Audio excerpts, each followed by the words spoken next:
Pourtant, il te connaît plutôt bien. Stéphane Fauting. Oui. Il a Il est un peu fait l'IA costaud. Odobala. Non, non, Ah, il est il est bien au petit. Ok. Lia Odobala. Oui. Sûrement, on se connaît. Parce que je connais quand même beaucoup de gars là-bas. Mhm, mhm. D'accord. Donc Donc, là, c'est en live. je crois. Oui, là, nous sommes déjà en live. On a déjà une personne qui vient de se connecter. On va attendre jusqu'à, disons, 20h30, le temps que Mhm. il est déjà là. On va. Alors voilà. Ok. Stéphane, bien arrivé. Merci, merci. Bonsoir, bonsoir. Bonsoir à tous D'accord.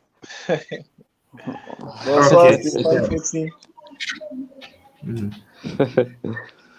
Ok, donc les gars, nous sommes déjà en direct et nous avons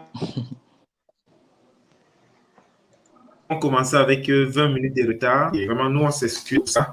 Disons 10 minutes jusqu'à 20h30, le temps qu'on ait le maximum de personnes.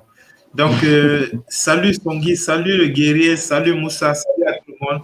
Donc, ceux qui sont déjà connectés, s'il vous plaît, partagez le direct avec tous vos proches Ouais. qui ont un projet piscicole parce qu'aujourd'hui, nous allons parler particulièrement de pisciculture et plus particulièrement de l'élevage thierry qu'on appelle encore le poisson-chat. Donc, à chaque fois, s'il vous plaît, si je me trompe sur une appellation, vous me faites signe parce que aujourd'hui, je vais juste coordonner, mais vous êtes des experts dans les domaines.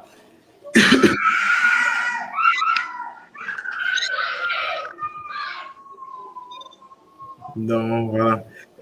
En attendant 30 minutes, vous pouvez chercher une bouteille d'eau, vous pouvez un peu vous relaxer et faire des que vous avez à faire. Parce que qu'on va lancer là, ça va aller assez rapidement. Euh, Patrick, pourquoi tu dis que c'est nul? Attends, il faut que je vérifie.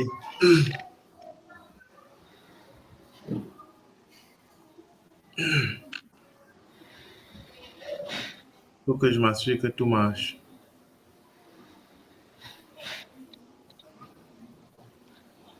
Ok.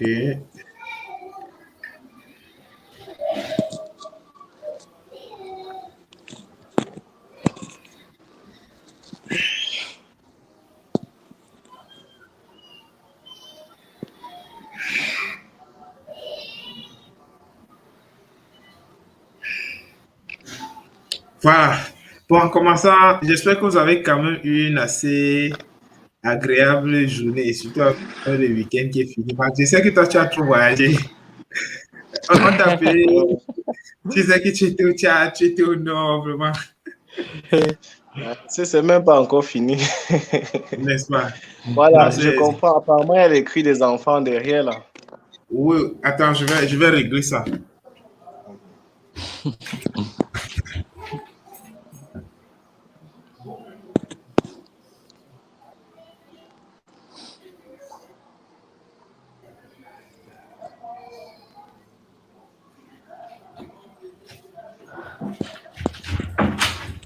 Voilà. Comme on dit souvent, ce sont les aléas du direct. Donc, on est parfois obligé de faire avec, surtout que c'est le week-end et tout ça. Merci Moussa, j'espère que ça va avec les cris des enfants. Donc, euh,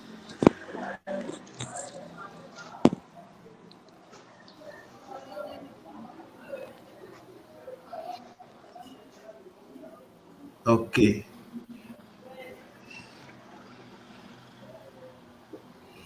Donc voilà, bonsoir à tous et bienvenue sur cette chaîne. Donc, nous sommes contents d'être avec vous aujourd'hui et aujourd'hui, nous allons particulièrement parler de pisciculture et comme je l'ai dit, nous allons parler de l'élevage des poissons-chats ou encore des silures. Donc, et pour mieux vous parler de ce domaine, je fais appel à deux jeunes qui ont assez roulé leur course parce que comme moi je dis souvent, je ne veux pas dire que j'ai déjà réussi, mais j'ai quand même fait mon bonhomme de chemin. Donc, ce sont des gars qui sont assez spécialistes dans ce qu'ils font. Donc, j'ai donc fait appel à eux pour qu'ils puissent mieux vous expliquer. Donc, et je vous ai toujours dit une fois que qu'il y a une thématique qui dépasse et dont je ne peux expliquer, je fais toujours appel aux experts parce que je ne connais pas. Donc aujourd'hui, j'ai fait appel à eux. J'imagine que puisqu'ils sont deux experts dans le même domaine, toutes vos réponses seront assez répondues dans le direct d'aujourd'hui. On a déjà été assez en retard. Ok, Martine, bonsoir. Vraiment, je suis content aussi de vous voir. Donc, sans toutefois commencer, je ne vais pas vous présenter. Je préfère que vous présentez vous-même pour que les autres puissent un peu savoir ce que vous faites, qu'est-ce que vous avez réalisé jusqu'ici. Donc, et que vous puissiez un peu dire un petit de ce que vous voulez qu'on sache de votre business. Donc, on commence par Marc. Ok. Ah, merci déjà, Loïc, de me faire passer sur ta chaîne pour parler de la pisciculture parce que ça fait partie des activités phares qu'il faut améliorer dans notre secteur d'activité, l'agriculture. Donc, comme tu travailles déjà dans ce sens-là, nous, on veut apporter un petit peu de pierre à l'édifice. Donc, je m'appelle Marc Mboulé. Je suis ingénieur en aquaculture de formation. Mais je mets ça à côté pour dire que je suis entrepreneur parce que c'est plus difficile de prononcer entrepreneur à l'instant où je parle ici. Je suis entrepreneur dans le secteur de la pisciculture et actuellement, je possède une entreprise qu'on appelle Aquaring Industry, qui est une entreprise de production industrielle de poissons. Et nous avons une très grande capacité de production qui est évaluée à 170 tonnes de poissons par an. Bon, c'est grand pour nous, mais on essaie de grandir chaque jour. Et nous avons plusieurs unités de production. Nous avons une unité de production d'aliments, de poissons. Nous avons une unité de production de poissons marchands en étang et en bac hors sol. Nous avons une unité de production d'alevins et nous avons aussi quelques endroits où nous faisons la commercialisation du poisson. Donc, ce qui fait en sorte que, en quelque sorte, nous sommes représentés un peu plus sur les différents éléments de la chaîne de valeur de la pisciculture. Et en plus de ça, bon, je fais aussi beaucoup dans la vulgarisation de la pisciculture. Je fais des formations, je travaille aussi beaucoup avec des consultants pour pouvoir former des jeunes. Comme actuellement, je suis allé au Tchad et à l'extrême nord pour pouvoir former des jeunes dans le secteur de la pisciculture et pouvoir vulgariser ce secteur-là. Et c'est comme ça un peu de partout dans d'autres pays aussi en Afrique et particulièrement au Cameroun. Donc, je suis beaucoup activiste dans le secteur de la pisciculture. Voilà le mot clair de ma présentation. D'accord. Ok. Merci. Et je te réserve une belle question en ce qui concerne la pisciculture dans les zones comme le Septentrion. Mais avant d'arriver à ces questions, je vais laisser le temps à Stéphane de se présenter aussi. Alors, merci Loïc pour l'invitation, pour le direct. C'est avec grand plaisir, n'est-ce pas, que je parle de la pisciculture. Alors, je suis Stéphane Foutine, entrepreneur agropastoral de formation. Je suis aussi promoteur de Aquapole. Aquapole, c'est simplement une unité de production de poissons d'eau douce basée à Yaoundé et aussi à Banjo. Donc, c'est vrai que l'unité existe depuis 2015, mais nous avons essayé de passer un peu à une autre étape depuis 2018. Donc, nous produisons en état naturel, en bac hors sol. Et nous faisons aussi dans la mise en place, l'accompagnement, le suivi des fermes piscicoles. C'est vrai, je suis arrivé au direct en retard justement parce que je reviens de Bafoussam Missana. Et ce n'était pas évident parce que pour ceux qui connaissent, quitter de l'Ouest pour Yaoundé les dimanches, il faut conduire comme un loup pour arriver à l'heure, se connecter, être à l'heure et tout et tout. Donc, grosso modo, c'est un peu ça. Et je suis entrepreneur, je suis pisciculteur. Voilà. Et africain aussi, pour conclure. D'accord. Content de le savoir. Donc, les gars, s'il vous plaît, je veux d'abord vous prier de m'excuser parce que ça fait quelques jours que je suis grippé. Donc, ça fait que la voix est un peu rock là. Donc, On t'attend très bien. ok, d'accord. Là, c'est bon. Donc, je vais parfois tousser et remuer un peu la gorge de temps en temps.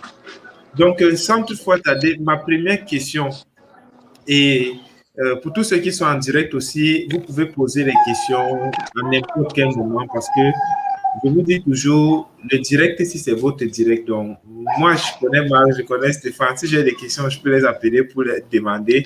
Donc, mais c'est à vous de leur poser les questions aujourd'hui pour qu'après ce direct, il n'y ait plus de zone d'ombre en ce qui concerne la pisciculture, surtout en ce qui concerne la pisciculture des clarias dont on va parler ce soir. Donc, vraiment, posez toutes les questions. Je vous le dis toujours, il n'y a pas de questions bêtes. Sentez-vous libre de poser toutes les questions.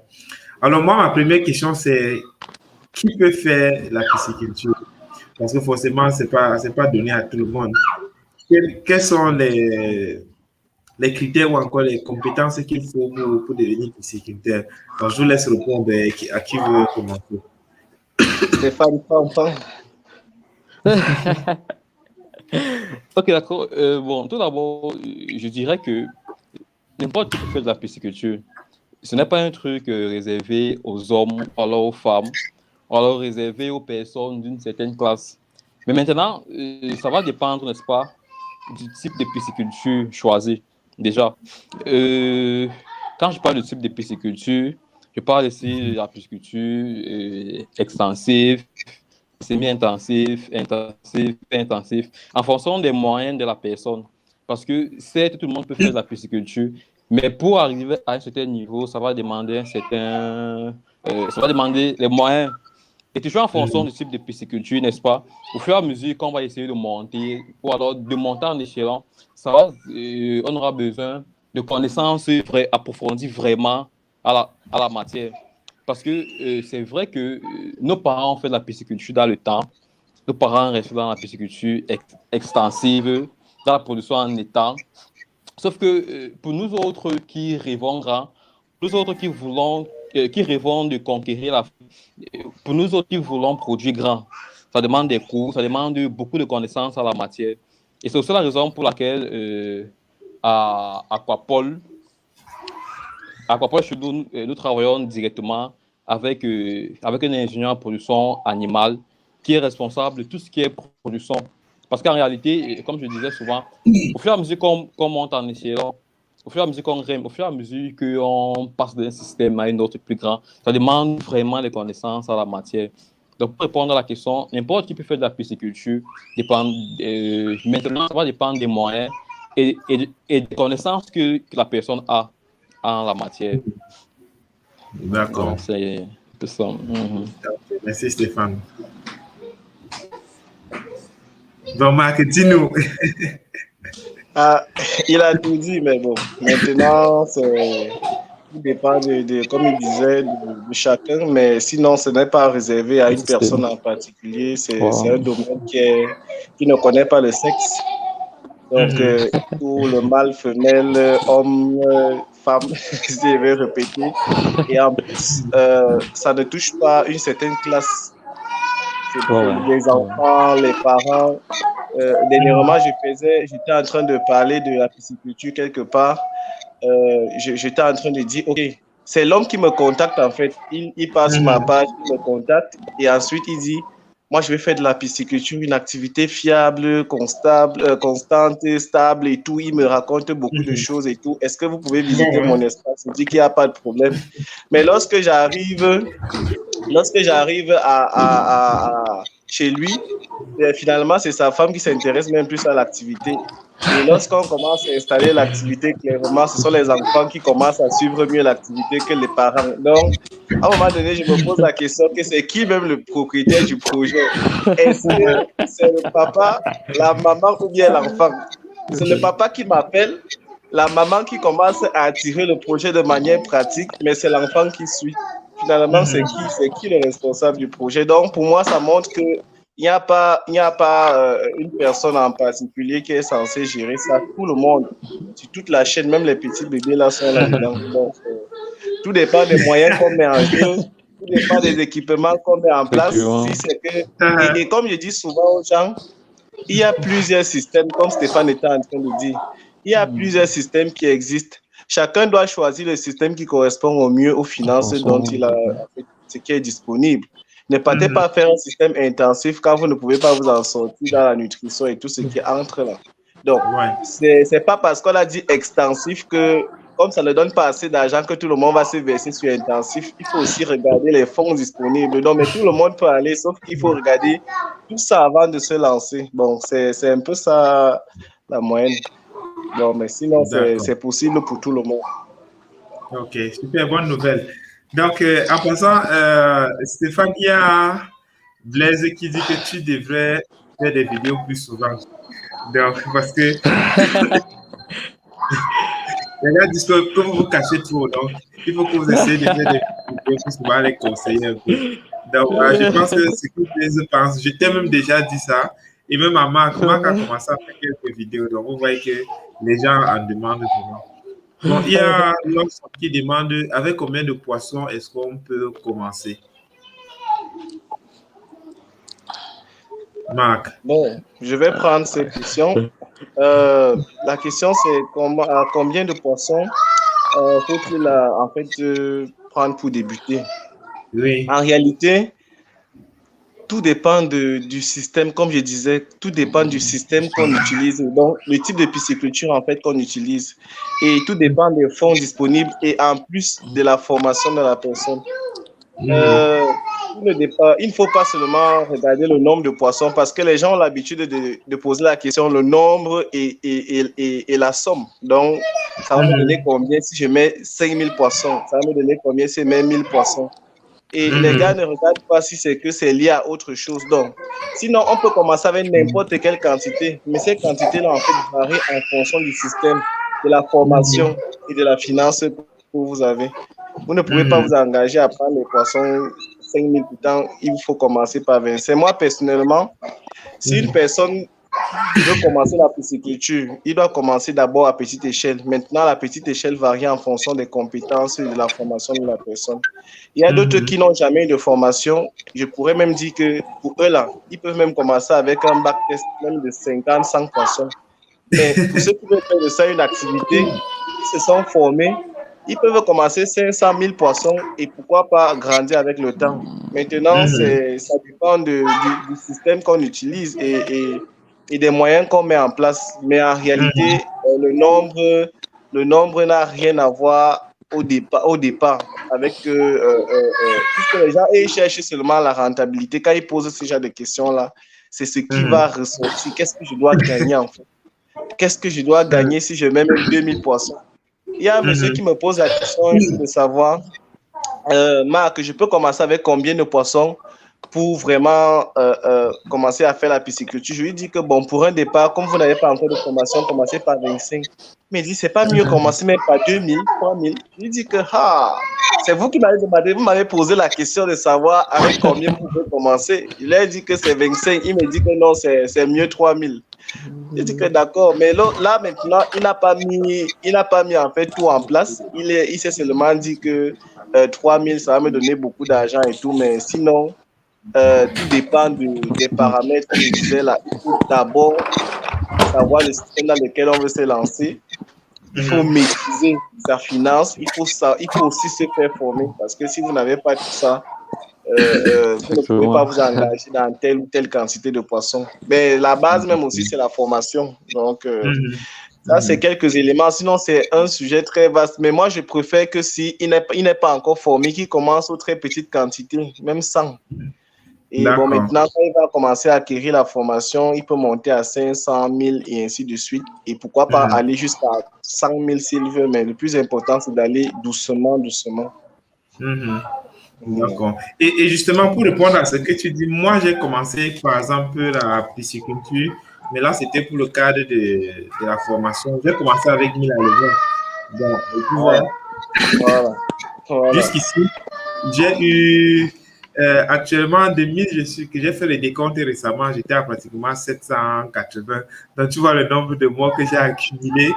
Donc, pourquoi? Parce que j'ai eu à faire, je crois, 3 jours sans changer l'eau. Parfois, je jongle avec l'aliment. Et tu vois que ça fait que le jour où je vais lancer 5000, je serai un peu plus apte à savoir déjà à comment est-ce que je me prépare. Donc, comme pour dire, je pense que ça dépend des moyens que tu as aussi et ça dépend de la vision que tu as. Mais Je toujours est-il rencontre des que difficultés. on sait qu'il faut commencer petit pour maîtriser même déjà son environnement avant de lancer quelque chose à plus tard. Et je veux aussi ajouter quelque chose, Loïc. Mhm. Normalement, lorsqu'une personne, Ah, souvent, certaines erreurs que les gens ils oublient, certaines erreurs que les gens en fait commettent, c'est que euh, avant de débuter son projet piscicole, donc ceux qui ont les idées des quantités, les idées de sommes, avant de ah, débuter son projet, il y a des étapes qu'il faut connaître. Premièrement, il faut se faire former. Deuxièmement, il faut maîtriser, en fait, il faut savoir s'il y a l'eau, il faut connaître les maladies, il faut connaître son marché, il faut Mhm. connaître la disponibilité des intrants. Est-ce que c'est même disponible, là, les intrants, là, les éleveurs, les aliments, il faut connaître où on achète. Mhm. Et encore, il faut connaître le système on doit utiliser pour se lancer dans la pisciculture et Mhm. vraiment pour couronner le tout. Est-ce que nous avons l'argent pour se lancer, même si c'est d'abord à petite échelle, est-ce que nous avons la finance nécessaire? Parce que tout dépend de ces paramètres-là. Si c'est que vous n'avez pas associé tout ça, commencer à parler de quantité, ça ne sert à rien. Mais si vous avez une effectivement. formation, vous connaissez où vous allez vendre, vous connaissez si vous avez une idée de la qualité de votre eau, de la stabilité de l'énergie qu'il y a là-bas chez vous, si vous avez aussi la maîtrise des maladies qui peuvent arriver et aussi, vous voyez, c'est la formation là que vous êtes en train d'acquérir là vous-même naturellement avec des petites quantités là. Mais si vous avez Mhm. commencé avec des grandes quantités et que vous n'aviez pas accès à toutes ces connaissances là dès le départ, ça devait être plus grave. Et Ah, imaginez un peu, imaginez, vous êtes déjà lancé dans la pisciculture. Il y a les moments, il y a souvent une pénurie d'aliments. Je crois que vous maîtrisez un peu ça. effectivement. Ouais, ouais. Voilà. Il y a souvent les moments où on ne trouve pas l'aliment sur le marché. Et si Mhm. vous n'êtes pas rassurant, en fait, avant de vous lancer, comment les endroits où vous pouvez trouver facilement les aliments, c'est souvent un peu difficile.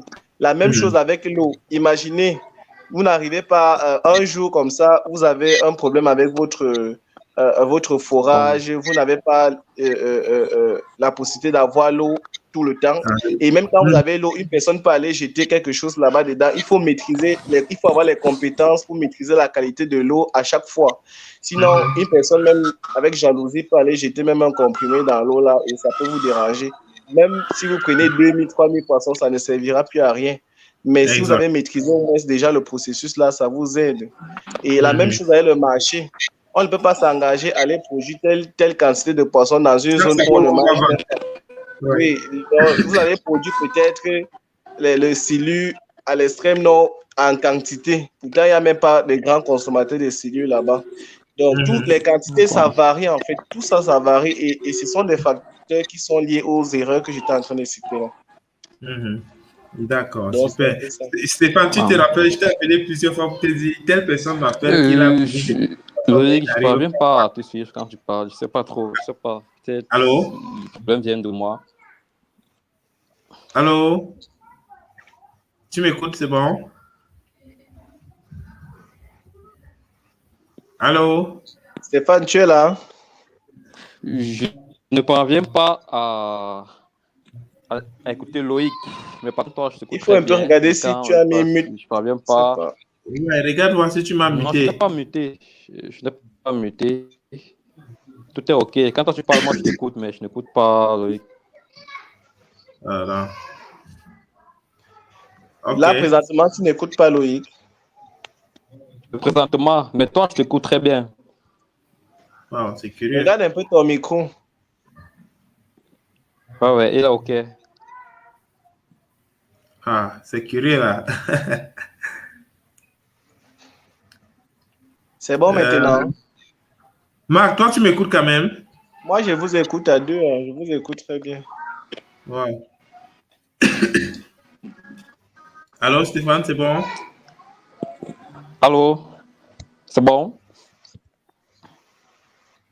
Moi, je t'écoute très bien, Marc. Je t'écoute très bien.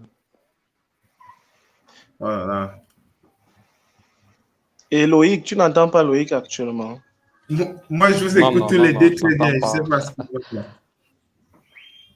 Est-ce que tu peux te déconnecter? En fait, tu te reconnectes, peut-être ça peut Oui, essaie aider. un peu. D'accord, je vais essayer.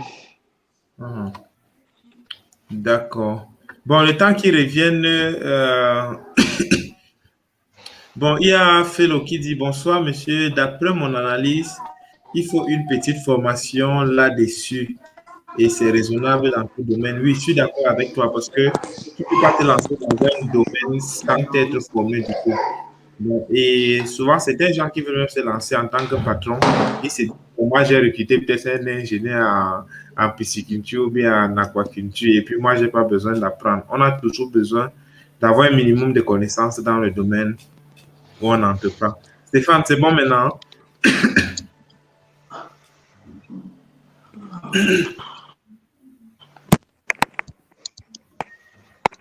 C'est bon, Stéphane? Ouais, toi, je t'écoute très bien. Mais le problème, c'est Et que je est-ce que sais tu pas entends, pourquoi. est-ce que tu as Loïc, est-ce que tu réussis à entendre Loïc? Je n'entends pas, je sais pas. Et toi, je t'entends très bien. Loïc, est-ce que Ouais, tu la chose, regardes, est-ce que de ton côté, il n'y a pas une manipulation un peu?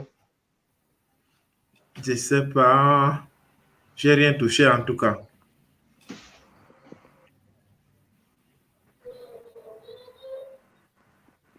Ok. Bon, je vais essayer de voir ça avec lui en inbox. Bon, le temps que Marc, tu essaies Je sais de pas trop répondre à la pourquoi, je sais question pas de trop Blaise ce qui qui se passe. dit, est-ce que l'eau de Mais par distribution contre, publique est bonne pour la moi, toi, je pisciculture? t'entends très bien quand tu parles, mais je ne parviens pas à écouter ce que le exige. Ok, en tout cas, ça ne dérange pas, Stéphane. On va trouver une solution. Mhm, Il faut essayer de communiquer inbox avec Loïc. Pendant ce temps, je vais essayer d'expliquer déjà ce qu'il m'a posé comme question. mhm, Ok. Bon, par rapport à l'eau de distribution publique, est-ce que c'est bien pour faire de la pisciculture? En fait, idéalement, cette eau n'est pas adaptée pour la pisciculture, mais c'est pas un frein. C'est pas un mhm, frein. Actuellement, il existe tellement de méthodes pour pouvoir contourner et corriger l'eau. Ça veut dire que même si l'eau là, ça sort de telle source, je ne sais pas d'où, même si l'eau là, c'est la boue seulement, même si le pont s'est lavé dedans et que le canard aussi est parti faire ses trucs là à l'intérieur. mhm, Donc, il y a des mesures de correction. Donc, en ce qui concerne l'eau de distribution publique, comme c'est une eau qui est chargée de chlore et de beaucoup de substances chimiques, il y a donc des méthodes de correction qui existent pour pouvoir transformer cette eau, pour que ça puisse s'adapter à la production du poisson. Donc, à ce moment, ce qu'il faut faire, c'est que un seul exemple, hein, parce qu'il y a plusieurs méthodes pour pouvoir gérer la qualité de son eau. mhm, Un des exemples que vous pouvez utiliser, c'est de prendre cette eau. Lorsque vous voulez utiliser cette eau pour la production du poisson, vous stockez d'abord cette eau quelque part dans un conteneur, un bidon, ou bien même dans un cubiténaire. Bref, il faut stocker mhm, cette eau quelque part. Comme le chlore, à la base, c'est un produit qui est volatile, ça veut dire que lorsque c'est en contact de l'air, ça commence à s'évaporer. Vous pouvez donc maintenant exposer cette eau-là, dès que c'est en contact de cette air-là, et de préférence soleil et tout, vous allez vous rendre compte que l'eau, en fait, sera déjà dépourvue de chlore. Et en ce moment-là, selon la teneur de la quantité de chlore qu'il y a dans le récipient, vous pouvez donc calibrer les heures. Donc, disons que même 2-3 heures de temps après, si c'est que l'eau n'est pas assez chlorée, vous pouvez déjà utiliser. Mais moi, ce que je conseille souvent, c'est de mettre l'eau dans la soirée.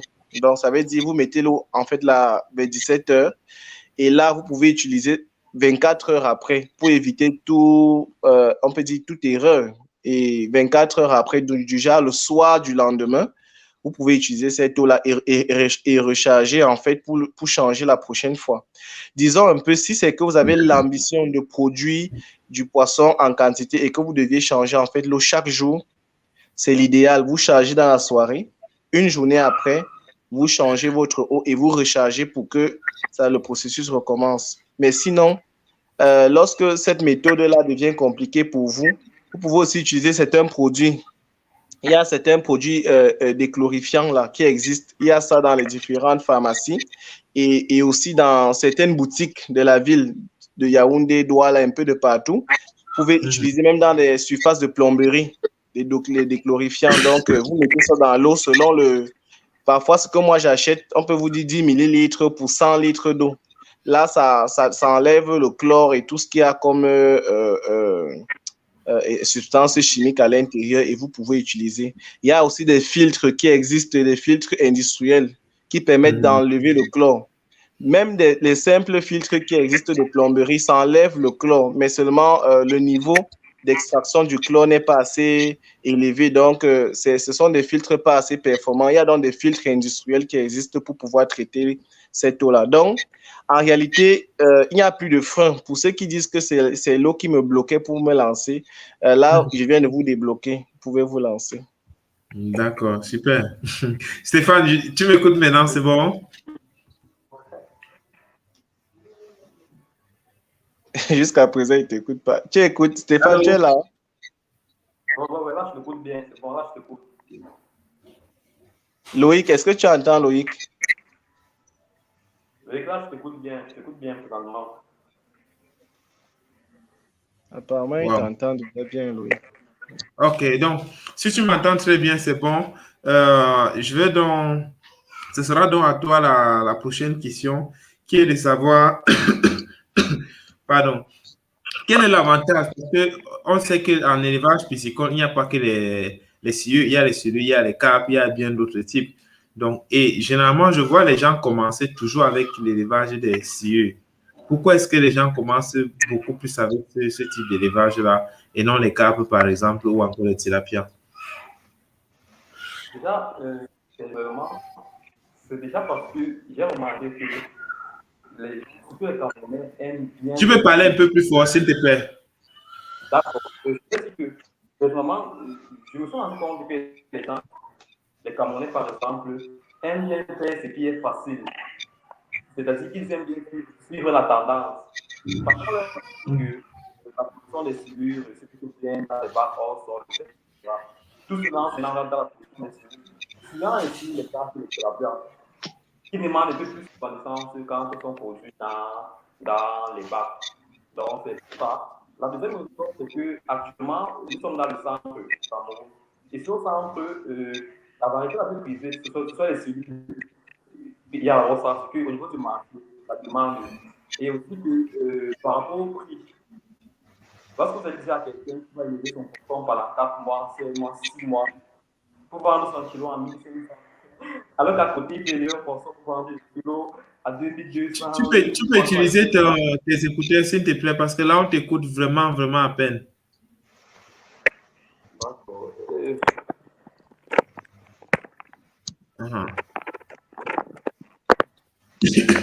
Donc, je résume brièvement ce qu'il disait, le temps qu'il complète. Il disait que généralement, les gens aiment commencer par ce qui est facile. Oui, Stéphane, je t'écoute très bien. Voilà, là, c'est parfait. Alors, généralement, j'ai remarqué que les gens aiment bien suivre la tendance. Actuellement, si vous avez remarqué, dans tous les groupes WhatsApp, dans tous les forums, que ce soit les pages, les groupes Face, lorsqu'on parle de pisciculture, on parle plus de silure. Comment gagner 1 million avec l'élevage des silures? Comment gagner 5 millions? Comment gagner 36 millions avec les silures? Comment gagner 1 million avec 2 mètres cubes, avec 3 mètres cubes? Là, ces gens se lancent plus dans les cellules parce que déjà, on leur a fait comprendre que la production des cellules dans les bacs hors sol réduit plutôt bien par la production des carpes et des tapias qui demandent un peu plus de connaissances, plus d'équipement et plus de technicité dans les bacs hors sol, contrairement au tilapia. Donc, c'est une des raisons. La deuxième raison, c'est aussi que par rapport à la région, nous sommes dans le centre actuellement. Et c'est dans le centre, ce sont les cellules qui sont plus prisées. Donc, il y a aussi ça.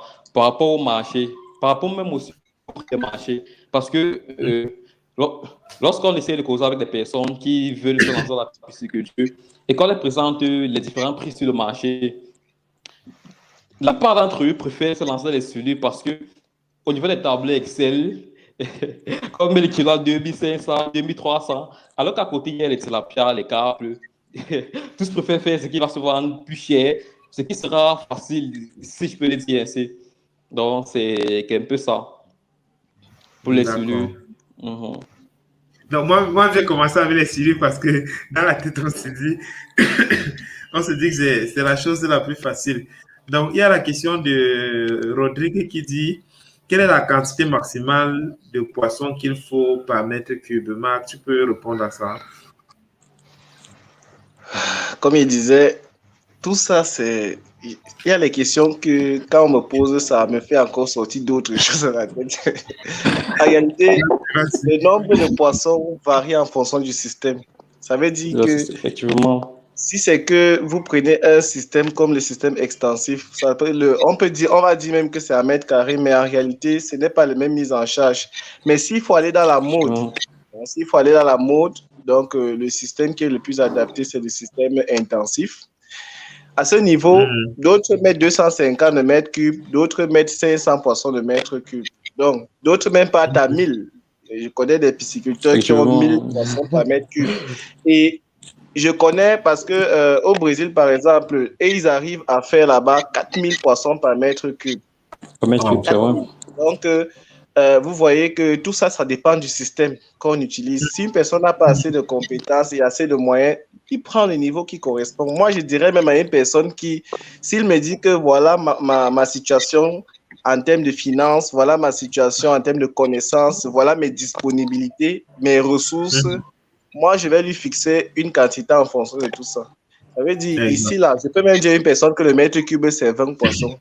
C'est simple parce qu'il va me dire tout ce qui est important et je vais lui dire ok, c'est pour vous là, ça va être 20 poissons. Et bon, maintenant, si une personne a toutes les connaissances et les paramètres nécessaires, je dirais que c'est possible de commencer avec 500, voire 1000 même. Bon, tout dépend de comme je dis, des paramètres là. Et bon, là, c'est vraiment ça en fait, facteur essentiel. D'accord. Pour un peu compléter ça, j'ai vu récemment un documentaire sur YouTube où on parlait justement de l'élevage des poulets de chair en Europe. Et dans le reportage, il y avait une ferme où les gars faisaient, je crois, 23 poulets au mètre carré. Donc, ici, chez nous, en Afrique, on est à 10. Donc, comme tu disais, tout dépend vraiment des moyens. Eux, ils ont les systèmes là-bas avec les ventilations, les climatisations. Et donc, le système est vraiment contrôlé. Et ce qui les permet de pouvoir aller même à 20 poulets au mètre carré. Donc, vraiment, pour nous ici, là, vraiment qu'on puisse aussi comprendre notre environnement. Donc, Stéphane, maintenant, Innocent dit comment produire les aliments locaux pour ne pas dépendre des aliments du marché en cas de carence. Donc, déjà, Stéphane, avant de poser, je veux savoir, est-ce que c'est toujours nécessaire de produire soi-même son propre aliment? Bon, vous allez permettre, je vais laisser M. Mbango répondre à la question, puisque au début de l'interview, il nous a fait comprendre qu'à Aquarène, les gars produisent ça leur aliment.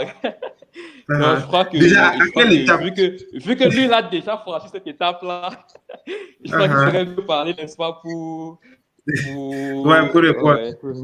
D'accord. Ok, bon. Ça, c'est une question très compliquée, mais bon, on va répondre aussi simplement. En réalité, pour produire, la question, c'était de savoir est-ce qu'il est aussi important même de dire qu'on va produire son propre aliment. Je dirais d'un côté oui, je dirais aussi d'un côté non. C'est vrai que c'est contradictoire, mais c'est explicable. Je dirais oui parce que actuellement, je ne veux pas aller dans la littérature, mais l'aliment pèse énormément dans le coût de production. Ça veut dire que si c'est que le poisson coûte dans le coût de revient 1000 francs, à peu près 600 francs, 700 francs de ce coût-là, c'est l'aliment. Donc, c'est 60 à 70%. 70%. Donc, si une personne se met à prendre, je veux dire, à acheter les aliments, toujours acheter, et ces quantités augmentent aussi au fur et à mesure, à un moment donné, il sera épuisé parce que financièrement, c'est lourd. Ce qui fait en sorte que il y a des pépites d'informations qui sortent de partout. Lorsqu'une personne dit que je produis l'aliment, tout le monde bondit en fait là-dessus. Et là, ça fait en sorte que on fait face maintenant à une deuxième difficulté qui m'amène au non. Pourquoi? Parce que lorsqu'une personne produit son aliment, il y a des facteurs qui entrent en jeu. À part le fait que l'aliment soit flottant, il faut que l'aliment soit performant. L'avantage avec les aliments qu'on achète à l'importer, ce sont des aliments, non seulement c'est flottant, mais c'est performant. Mais comment donc rendre cet aliment local performant et flottant? Ça, c'est le défi. Il y a donc des gens qui disent qu'OK, pour le rendre l'aliment flottant, il faut les machines qu'on appelle extrudeuses et tout. On a acheté les machines là. Tout le monde a acheté les machines. Qui n'a pas acheté la machine extrudeuse ici au Cameroun là? Tout le monde achète. Mais pourquoi il n'y a pas toujours les aliments là en quantité? C'est qu'à un moment donné, il ne suffit plus seulement que l'aliment flotte. Il faut aussi que l'aliment soit performant. L'aliment peut bien flotter, mais les gens produisent toujours en 7 mois, 8 mois avec l'aliment local. Donc, il faut maintenant jouer sur l'indice de consommation. Et là, ça fait entrer maintenant un paramètre très grave, celui de la qualité des ingrédients, parce que pour avoir un aliment compétent, compétitif et vraiment de bonne qualité, il vous faut une bonne formulation et des bons ingrédients. Et vous savez que chez nous, on utilise beaucoup plus les trucs comme les farines de poisson et tout, et c'est rare de trouver ça localement, donc on importe. Oui, et faire une formulation d'un aliment qui avec des ingrédients indisponibles et parfois pas de bonne qualité, c'est très difficile. Et en plus, il y a des additifs qu'on n'a même pas ici localement. Il faut encore importer les additifs, comme par exemple les émulsifiants et tout ça. C'est en Chine et tout. Parfois même, on dit qu'on n'importe pas parce que ce sont les produits chimiques. Il faut passer par le bateau. Vous savez, pour une entreprise qui fait un peu de tout là et qui doit aussi se concentrer sur l'aliment, à un moment, il dit qu'acheter une fois l'aliment là, quand c'est incomplet, on produit. Parce que je commençais encore à tous les trucs. Nous, on produit l'aliment, c'est vrai, mais je ne veux pas vous dire que l'aliment là est performant au niveau de ce qui est importé. Je ne suis pas en train de dénaturer mes compétences, mais je suis en train de dire que, je dis la vérité quand même, mes aliments ne sont pas assez performants qu'au niveau. Donc, ce que moi je fais souvent, c'est que je mixe. J'essaie de faire en sorte que les poissons puissent avoir un bon démarrage. Et là, je termine avec ma part qui est pour la croissance. Du coup, je fais le même chiffre à moins de temps et à moindre coût, pardon. Donc, ça veut dire, si c'est 4 mois avec les importés, je fais aussi 4 mois, peut-être même 1 semaine et demie, 2 semaines, mais avec un coût réduit, considérablement réduit. Donc, voilà un peu la stratégie qu'on met en place pour pouvoir gérer les problèmes d'aliments là. Mais s'il y a des gars qui sont vraiment intéressés, il y a les possibilités de mettre un aliment performant, mais il faut mettre beaucoup de ressources à l'intérieur. Et là, c'est ce que les Camerounais n'ont pas parce qu'on n'est pas trop associés en fait. C'est un peu, bref, c'est le monde de l'aliment là-bas. D'accord. Bon, en tout cas, je suis content de ça et c'est un véritable problème en Afrique parce que tu vois, parfois, quelqu'un se lance dans l'élevage de poulets de chair. J'en parlais même avec un aujourd'hui. Tu vois, il fait 5000 poulets de chair, il fait déjà lui-même produire son propre maïs. Il dit que non, il faut qu'en tant qu'Africain, qu'on apprenne à faire des partenariats peut-être avec quelqu'un qui produit l'aliment et comprendre même quand est-ce que je commence à produire l'aliment. Parce que on dit il faut maîtriser toute la chaîne de valeur, production, transformation, commercialisation. Mais ce qu'on ne dit pas aux gens, c'est qu'il y a un temps pour chaque chose. Tu ne peux pas commencer, tu es dans tes débuts, tu ne maîtrises même pas encore la production, mais tu veux déjà te lancer dans la production d'aliments. Donc, pour moi, je pense que, comme tu as dit, tu as commencé, c'est un travail qui va te prendre 5-10 ans pour pouvoir arriver à la formule finale. Donc, il faut que celui qui veut faire ça me véritablement de patience pour s'en sortir dans le domaine là. Donc, Stéphane, maintenant, je veux savoir quel est le type de climat qui est adapté à la pisciculture parce que je vois, il y en a qui disent que quand il fait chaud, le poisson grandit plus vite, des trucs comme ça. Vraiment. Pour que ceux qui sont dans les zones froides, chaudes ou bien septentrionales, qui puissent savoir si eux aussi sont éligibles pour la pisciculture. En réalité, la raison pour laquelle les cellules ou alors la clarasse africaine est considérée comme un poisson africain, c'est pour sa capacité à résister aux températures chaudes. C'est un peu ça. Donc, le plus souvent, on dit que la cellule est un poisson qui résiste bien en milieu tropical, etc. C'est-à-dire que c'est un poisson qui aime bien les températures chaudes, mais qui ne veut pas dire que en cas de basse température, elle ne pourra pas, je vais dire quoi, elle ne donnera pas un résultat efficient. La preuve en est que, par exemple, au Cameroun ici, il y en a qui produisent ces poissons dans les zones comme Matiang. On a des périodes avec vraiment de très basses températures. Donc, c'est un peu ça. Ouais. Donc, mais la zone conseillée pour les silures, c'est plus en zone tropicale. Ouais. D'accord. Bon, toi, Marc, qui était au nord, là, quand tu formais les gars et tu vois l'environnement, tu penses qu'on peut faire la pisciculture là-bas? Donc, déjà, pour ceux qui ne sont pas camerounais, le nord du Cameroun, c'est la zone septentrionale où il fait vraiment, vraiment chaud. Vraiment Donc, chaud. ouais, et là-bas, on se demande, est-ce que c'est possible de faire la pisciculture dans ce genre d'environnement? Bon, ici, là, c'est le climat. Moi, le climat, c'est un très bon climat. Personnellement, j'adore le climat d'ici. Pour le poisson, hein, pas pour mon corps, parce que c'est vraiment pas facile. Il y a vraiment, le ventilateur ne suffit pas vraiment. Mais sinon, Ouais. quand même, le climat est vraiment très adapté. Bon, j'ai remarqué quelque chose aussi ici, c'est que il y a les périodes.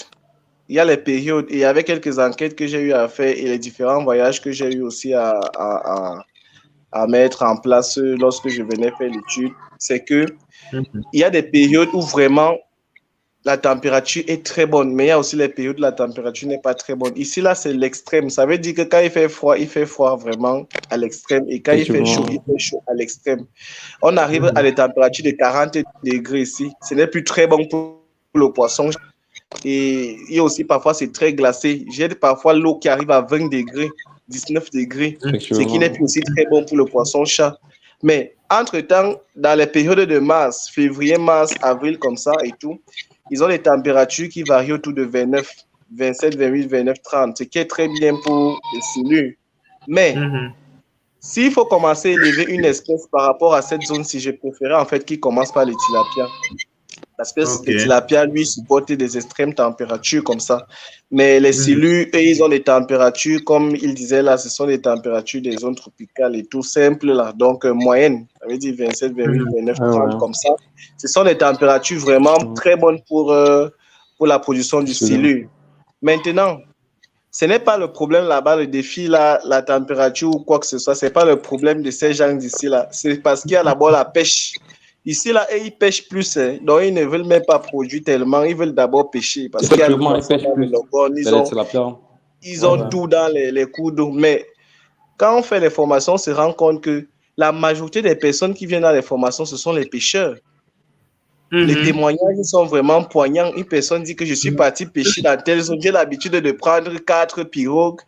Là, maintenant, pour remplir seulement 2 barques dans la pirogue, c'est difficile. C'est compliqué. Et là, il dit OK, si je peux m'engager là-dedans et tout, ça va être très bien. Donc, le climat est vraiment adapté. S'il y a une personne qui est dans le nord et qui écoute, moi, je dirais que c'est mieux qu'il commence à toucher un peu de plus près la production dans le secteur du nord. Mais dans la classification des espèces, je préférais qu'on commence par le tilapia.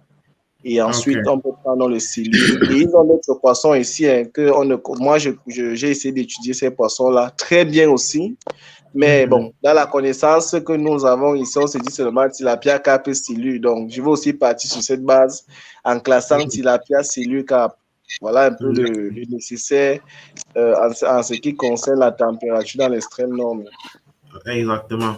D'accord, merci vraiment, Marc. Je vois, il y a quelqu'un qui a dit, est-ce que les formations sont disponibles sur Secocha? Pas encore, mais bientôt, vous aurez les formations, que ce soit de Marc, que ce soit de Stéphane sur Secocha. Et pour ceux qui ne connaissent pas, permettez que j'écrive Secocha. Il faut que tout le monde sache comment ça s'écrit. Donc, Secocha, c'est une plateforme que nous avons mis sur pied sur laquelle vous pouvez avoir des formations pratiques en agriculture ou encore en élevage.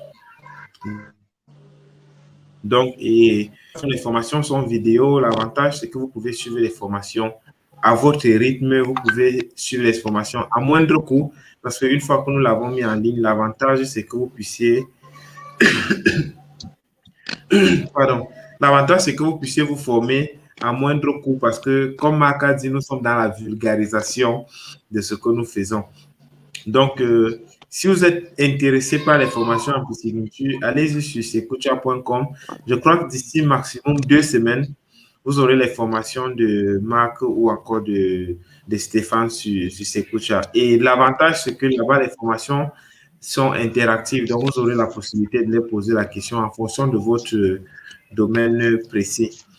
Donc, voilà, il y a un collègue qui nous a écrit de la RDC, je crois que c'est Annie. Elle dit, bonjour mon frère, peut-on trouver les poulets de race Goliath en RDC? Bon, c'est vrai qu'on ne parle pas des poulets aujourd'hui, mais je ne sais vraiment pas si on peut trouver ça là-bas en RDC parce que je n'y suis pas encore allé. Donc, Rodrigue demande si les aliments importés sont toujours disponibles sur le marché. Stéphane, comme vous parlez de pénurie là. Bon, les aliments importés sont disponibles. C'est vrai que chez nous, à Copol, nous avons multiplié les systèmes. C'est-à-dire que même pendant les saisons, même pendant les périodes dites de pénurie, nous avons les contacts ou alors des portes. Nous avons certaines portes que nous pouvons toquer pour avoir accès aux aliments. D'accord. C'est un peu ça. Ok. Bon, et il y a Patrick qui dit, bonjour Marc, s'il te plaît, pour le domaine de l'alimentation, où trouver les formulations?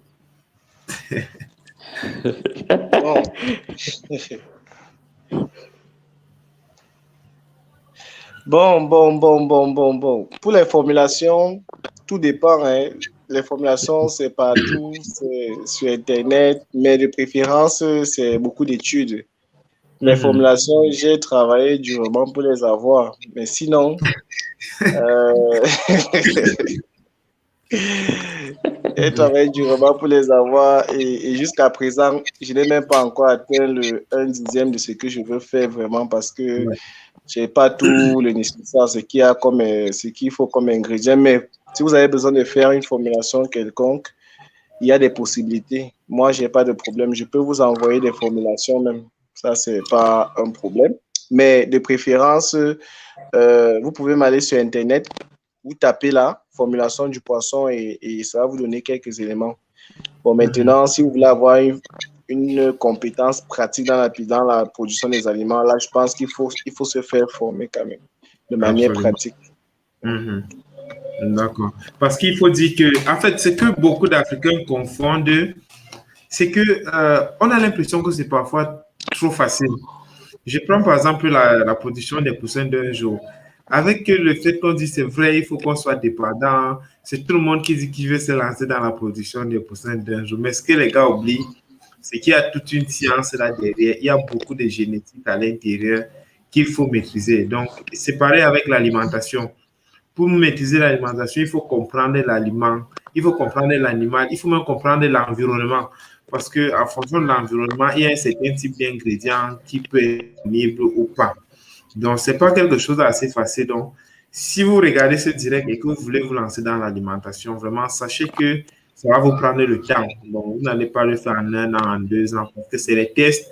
Vous allez distribuer même parfois gratuitement à plusieurs pisciculteurs qui testent et qui vous donnent le feedback. Donc, ce n'est pas le travail d'un seul jour.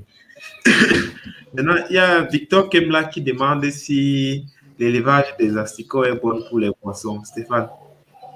Je vais répondre de façon terre à terre.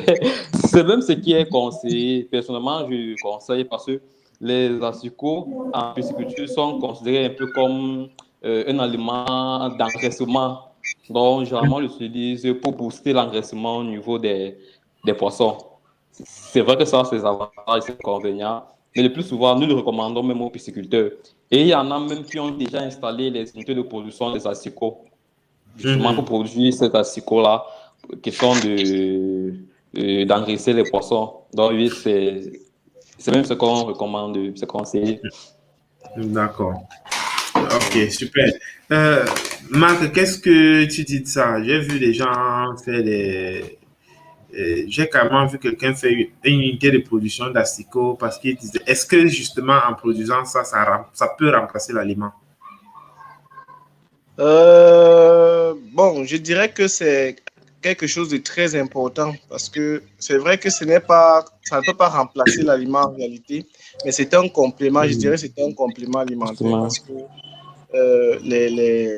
les asticots, c'est prisé par les poissons, très prisé. Pourquoi? Parce que la majorité des poissons ont d'abord un esprit, je ne peux pas dire un esprit, mais ont d'abord un caractère compétitif je veux dire, et de chasse, je dirais de prédation. Voilà. Donc, quand on donne un aliment qui vit, ils aiment beaucoup, ils entrent en fait dans un mode de chasse et prédation. Ça, c'est un avantage. Ça fait en sorte qu'on ait moins de dépôts d'aliments au fond, dont l'aliment est mieux consommé et tout. Dans ce qui concerne la gestion, la qualité de l'élevage et tout, un aliment vivant est vraiment mieux. C'est pourquoi quand un aliment est mort, c'est pas aussi assez parce que ça pollue beaucoup d'eau. Maintenant, c'est juste que les asticots, en fait, n'ont pas la totalité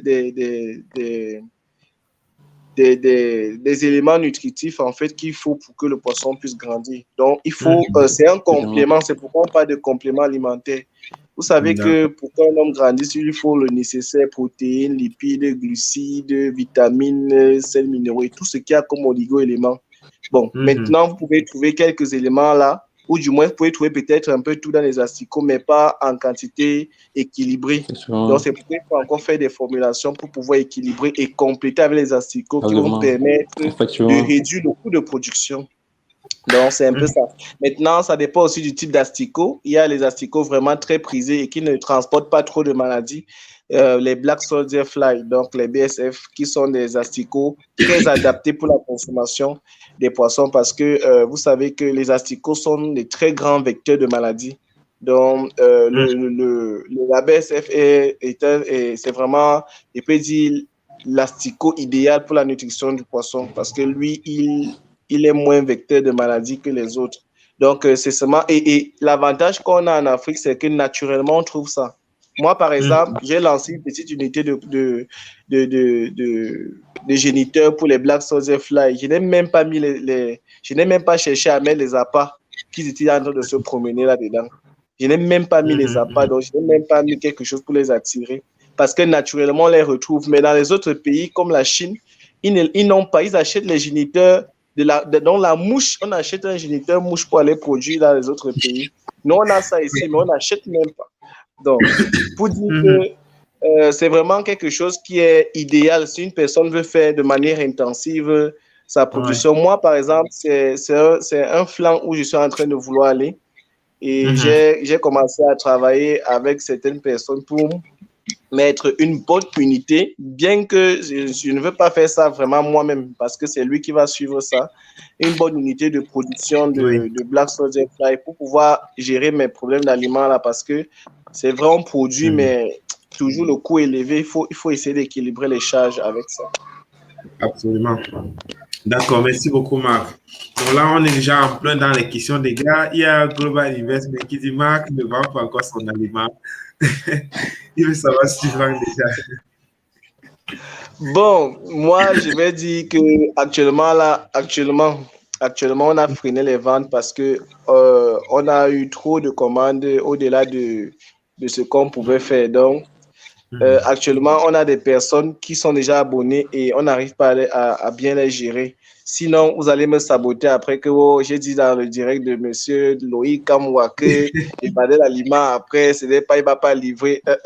Ce que je peux seulement vous dire, c'est que d'ici peu, nous allons vraiment travailler pour que les choses s'arrangent et que nous ayons des aliments. Et monsieur, et je crois que Loïc va vous signifier ça le moment venu. Mais sinon, quand même, notre but, c'est de produire quand même quelque chose de compétitif par rapport à ce qui est importé. Même nos voisins au Nigeria, ici, là, produisent déjà l'aliment. Il faut vraiment qu'on puisse s'adapter à s'arrimer, en fait, à leur processus là-bas. Exactement. Surtout que le Nigeria représente un marché quand même assez énorme pour nous. Donc, on peut produire ici et vendre chez eux là-bas en même temps. Voilà. D'accord. Donc, Stéphane, il y a Ngoma qui dit, pour celui qui veut se lancer dans la pisciculture, est-ce que le facteur électricité est important? Ici, ça va dépendre des fois. système de production, comme on a si bien dit au début de la production. Pour une personne qui reste dans un système extensif, par exemple, c'est-à-dire pour une personne qui produit en étang avec une basse densité, lui n'aura pas forcément d'électricité parce que là, les portions seront en étang, les portions seront dans un milieu naturel. Et je ne pense pas qu'une cellule d'un étang a besoin que quand on allume une ampoule au-dessus de l'étang pour qu'elle sache que maintenant elle doit manger, etc. Mais par contre, pour une personne qui s'envoie d'un système super intensif, c'est-à-dire pour une personne qui produit dans des cubes fermés, dans les bonbonnes, il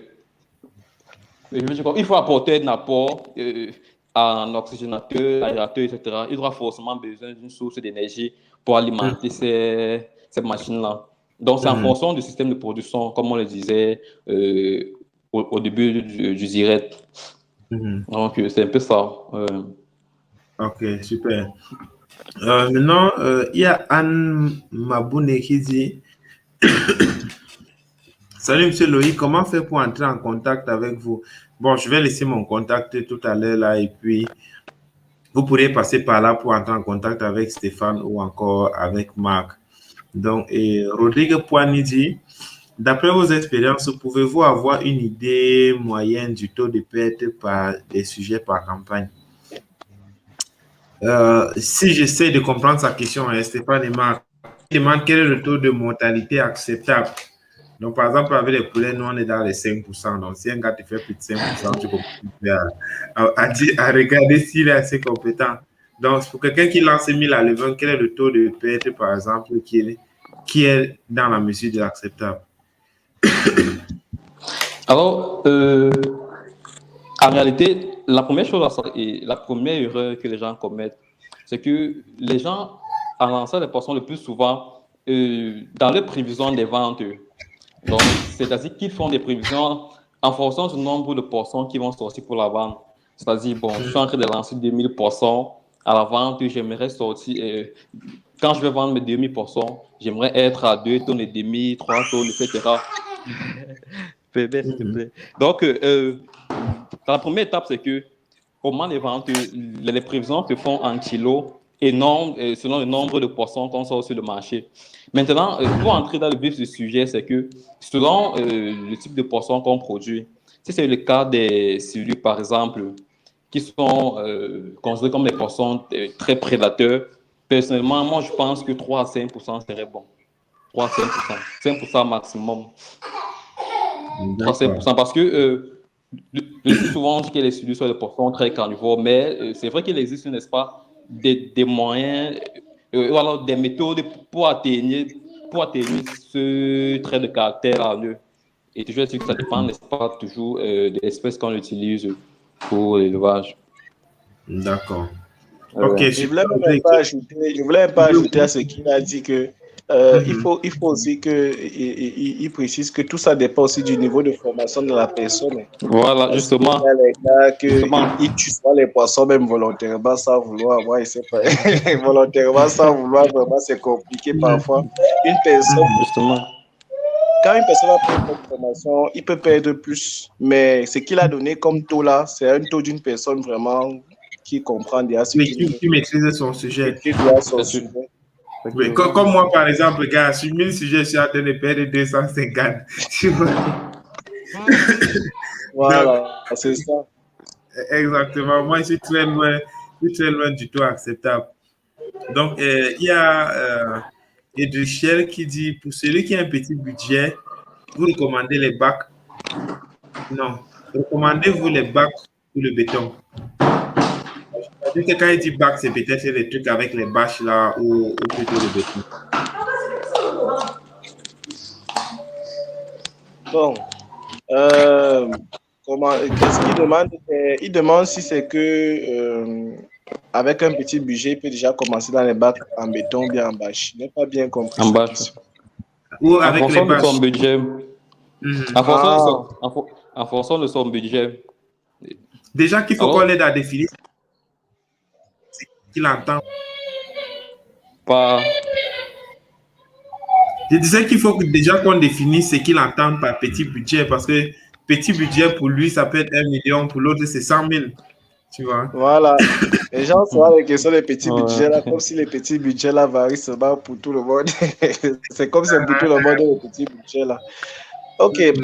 Bon, déjà que si on part sur la base de la compréhension du petit budget, donc on se dit que ce n'est pas un investissement assez lourd.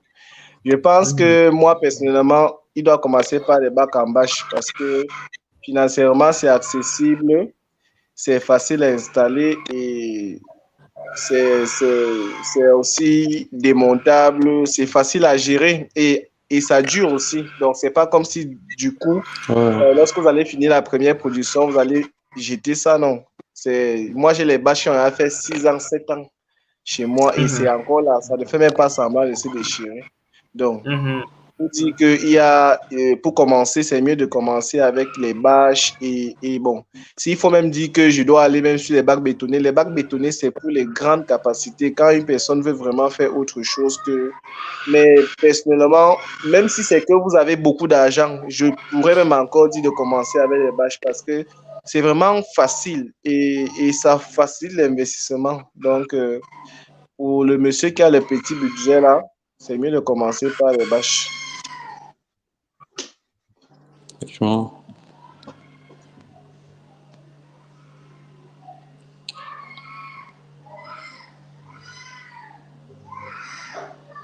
Oui, c'est là.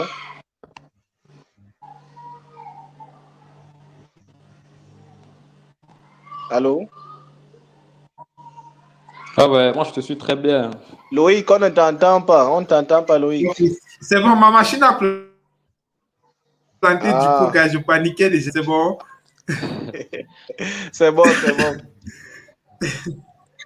Ok, d'accord. Oui, donc on parlait du petit budget, quoi.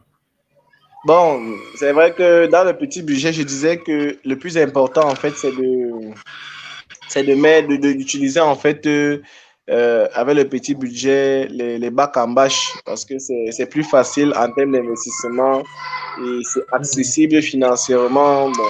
Et la gestion aussi est facile. Ça dure aussi. C'est pas comme si ça va se gâter rapidement. Donc, pour une personne qui n'a pas assez d'argent, c'est mieux de commencer par ce type de bac-là. Bac hors sol. Exact. Et moi, je dirais même aussi, je préfère beaucoup plus les bacs en bâche, parce que parfois, quand on n'a pas assez de moyens, ça veut dire que le terrain ne nous appartient pas. Tu vois, donc tu peux commencer peut-être sur un terrain familial, avec dans la tête que si ça grandit, moi, je pars et que je me déplace avec. Donc, pareil, tu peux commencer sur un terrain, après les litiges commencent. Parce qu'en Afrique, parfois, il ne faut pas qu'on oublie qu'il y a ce côté jalousie-là. Tu peux peut-être commencer sur un terrain et après, les gars commencent à te regarder mal. Donc, si tu avais fait des trucs comme... Oui. Oui, parce que j'aime souvent un peu raconter les petites histoires pour que les gens comprennent. Quand je me rappelle, en 2016-2017, je suis parti, en fait, j'avais acheté un petit espace du côté de Colbisson. Donc, c'est à Yaoundé. J'avais acheté un petit espace là-bas. Et je me disais que légalement, j'étais bien parti parce que j'avais tous mes papiers et tout. Et après, j'ai eu un projet au nord du Cameroun. Je suis rentré avec un peu d'argent. Quand je suis rentré, j'ai construit des bacs bétonnés sur mon terrain. En sachant que c'est mon terrain, j'ai construit les bacs bétonnés, j'ai construit une petite case là pour les employés. Bref, je voulais y a créer quelque chose de bien. L'idée de l'entreprise était dans ma tête, mais j'ai mis les bacs bétonnés. C'était dans les 5-6 mois après. Après, je vois un caterpillar qui est à côté de mes bacs. Je demande c'est quoi en fait? Qu'est-ce que vous faites là? Après, les gars me disent qu'ils sont là pour casser tout ça. Je dis comment ça? Je ne loue pas, c'est pour moi. Ils me disent que non, on a demandé qu'ils cassent. Je commence à chercher, je monte, je descends, je monte mes papiers. On me montre d'autres papiers qui ont déjà, en fait, des papiers qui étaient là avant moi. Et oui, donc tu as fait une double vente. On m'a fait double vente. Et comme moi, je ne maîtrisais pas encore tout ça au départ, vraiment, on m'a pris comme ça là. Et après, on a cassé tous mes bacs. J'ai regretté. Et parfois, à un moment donné, si j'avais mis tout cet argent dans les bacs en bâche, j'aurais seulement emballé mes affaires et moi, je serais parti. Donc, pour éviter ce genre de coup-là, quand on n'est pas encore sur son terrain, mieux on commence avec des trucs démontables en sachant que quand on va grandir, on peut quitter. Mhm. Et D'accord. toujours est-il que, si je peux en rajouter, même dans les bacs en base, avec un budget encore un peu plus petit, on peut opter pour une armature en bois. C'est-à-dire, au lieu de faire les bacs avec une armature en fer, on peut opter par exemple pour les bacs avec une armature en bois. Parce que le plus souvent, dans la conception des bacs, juste les cadres montent à 40, voire même 50% du coût total du montage du bac. Alors que pour une armature en bois, les coûts chutent du coup. Mhm. Ouais. D'accord. Et surtout qu'en Afrique, on apprend, on a cet art-là de faire avec ce qu'on a. Donc, si vous êtes dans un environnement où peut-être il n'y a pas assez accès au fer, utilisez le bois comme Stéphane a dit. Donc, il y a la question de Efoi qui dit, peut-on élever les poissons comme le bar? Donc, je vous laisse le point. J'ai ma petite idée, mais je préfère que vous le preniez. Marc, est-ce qu'on peut élever le bar dans les bacs? Euh, En fait, pour la question là, naturellement, je vais dire que on ne peut pas faire en fait le bas sur le continent facilement. Mm. Ce sont des poissons qu'on élève facilement. Donc, en fait, pour un budget assez réduit, c'est mieux de le faire en mer. Et Mhm. donc, parce que ce sont des poissons d'eau salée, donc il faut faire ces poissons, il faut produire ces Effectivement. poissons en mer. Et le système de production en mer, c'est plutôt en cage flottante pour faciliter en fait Mhm. l'utilisation de la mer parce que c'est Mm. directement dans l'eau là, l'eau salée qu'il faut mettre les poissons. Mais je connais des entreprises qui produisent le poisson de mer en continent. C'est juste que, comme je dis souvent, tout dépend du système et des finances. Donc, eux, Oui. ils mettent tout le nécessaire pour créer l'environnement pour que le poisson soit produit sur le continent. Mhm. Mais si personne n'a pas assez de moyens comme ça, mieux pas Autant faire ce mieux ne pas tâche. se lancer, ouais. Oui, mais maintenant, ce n'est pas seulement, le but, ce n'est pas seulement de dire qu'on peut produire le bar, parce que pour produire une espèce, il faut connaître toute la genèse de l'espèce, il faut connaître son environnement, parce que c'est pas seulement de mettre l'eau salée dans l'eau salée. Est-ce que vous avez trouvé les éleveurs où il faut connaître la biologie de reproduction, il faut connaître son écologie, il faut connaître, c'est toute une Exact. étude qu'il faut faire avant pour s'engager dans une espèce. C'est un peu aussi pour rien que les gens restent dans 3 espèces, Silus, Tilapia, Carpe. C'est parce que c'est ça qu'on a maîtrisé. La Ouais. domestication a déjà été bien faite. Mais sinon, il y a plus de 500 espèces qu'on peut élever. Donc, ce qui fait qu'il y a un large éventail en fait pour le choix en ce qui concerne l'espèce à produire. Mais c'est pas, le but, c'est pas seulement de dire que je vais produire telle espèce, mais est-ce qu'on a la maîtrise de cette production-là? C'est C'est donc là, en exactement. fait, le défi. Et là, lorsque vous avez la maîtrise, vous pouvez vous lancer dans ce que vous voulez, en fait. Donc, c'est ça. D'accord. En tout cas, merci beaucoup, Marc. Donc, pour ceux qui ont demandé comment ils peuvent entrer en contact avec nous, j'ai laissé le numéro là et il est aussi disponible sur WhatsApp. Donc, il est beaucoup plus disponible en semaine que le week-end. Donc, vous pouvez appeler à partir de demain et puis on trouvera un moyen de vous mettre en contact, que ce soit avec Marc ou que ce soit avec Stéphane. Donc, on profite pour répondre à la question de Conrad qui dit que conseillerez-vous comme système pour une gestion intensive? Donc, que conseillerez quoi? Oui, comme système. Pour une pisciculture extensive, c'est-à-dire le système Intensive, de intensive, production il a... intensif. D'accord. Je m'en vais donc un peu définir ce que c'est les différents types de systèmes. Et, et je pense qu'après définition, l'humain pourra déjà... En fait, en pisciculture, nous avons 4 systèmes de production. Le premier système, c'est le système le premier système, c'est le système extensif. C'est ce système-là que les Blancs nous ont amené en Afrique. Ça consiste juste à produire des poissons dans un environnement naturel. Et les poissons naturels, c'est ce système-là que nos grands-parents pratiquaient, si je peux le dire ainsi. Personnellement, j'ai vu mon papa faire la pisciculture 2014 à pratiquement 2017 avec ce système-là. Donc, c'était un système extensif, c'est-à-dire qu'on avait des étangs. Et ce que mon papa faisait, c'était qu'il allait s'approvisionner en alevin et il venait mettre ses poissons dans l'étang. Et il revenait peut-être une fois ou 2 fois par mois pour couper les petits herbes et pousser en bordure d'étang. Et après 11 mois, 12 mois, on organisait des pêches pour retirer ces poissons. Donc ça, c'est le premier système, ce système extensif. qui consiste à la production des poissons en milieu naturel, sans vraiment apport en nutriments, comme tout ça. Les poissons grandissent de façon naturelle et dans un milieu naturel. Maintenant, pour monter un peu sur le système super intensif. Le système super intensif consiste toujours à la production des poissons de façon naturelle. Mais sauf qu'ici, on augmente un peu la densité, c'est-à-dire qu'on monte légèrement. Et en montant légèrement, l'homme essaie de compléter l'aliment qu'il y a dans les temps. Vu que la production se fait toujours de façon naturelle, c'est-à-dire que vu qu'on a élevé un peu l'intensité, on essaie de compléter un peu, c'est-à-dire d'apporter un peu pour que les poissons n'entrent pas trop en compétition au niveau de l'alimentation. Ça, c'est pour ce qui est du système semi-intensif. Maintenant, les choses deviennent vraiment sérieuses lorsqu'on attaque le système intensif, qui consiste à la production des poissons de façon intensive dans des bacs. C'est ce que nous faisons. Comme M. Mamou l'a dit au départ, nous avons des personnes qui montent à 500 000 enlevés, 1000 poissons au mètre cube. Donc ça, c'est le système intensif. Et dans le système intensif, maintenant, la production des poissons est prise en charge par le pisciculteur. C'est-à-dire que le pisciculteur essaie de répondre aux besoins de l'animal en fonction de son stade de croissance. C'est-à-dire que dans les temps, par exemple, si le poisson, selon les besoins du poisson, autant pour moi, dans les temps, donc quand maintenant on produit dans un système intensif, le pisciculteur essaie de répondre à ces mêmes besoins-là. Vu que c'est lui maintenant qui contrôle l'alimentation du poisson, c'est lui qui contrôle l'environnement même dans lequel le poisson vit. Vu que, si je peux revenir un peu, au système extensif, par exemple, comme je l'ai dit, c'est en étang, c'est-à-dire que le renouvellement de l'eau même est automatique. Or, maintenant, dans un système intensif, vu que la production se fait le plus souvent dans les bacs, c'est-à-dire que l'environnement du poisson, même sa nutrition, tout est pris en charge, n'est-ce pas, par le pisciculteur. Et ça demande aussi, n'est-ce pas, un certain nombre de connaissances en la matière. Après ça, maintenant, nous avons le système super intensif pour les personnes qui veulent monter la barre un peu vraiment haute.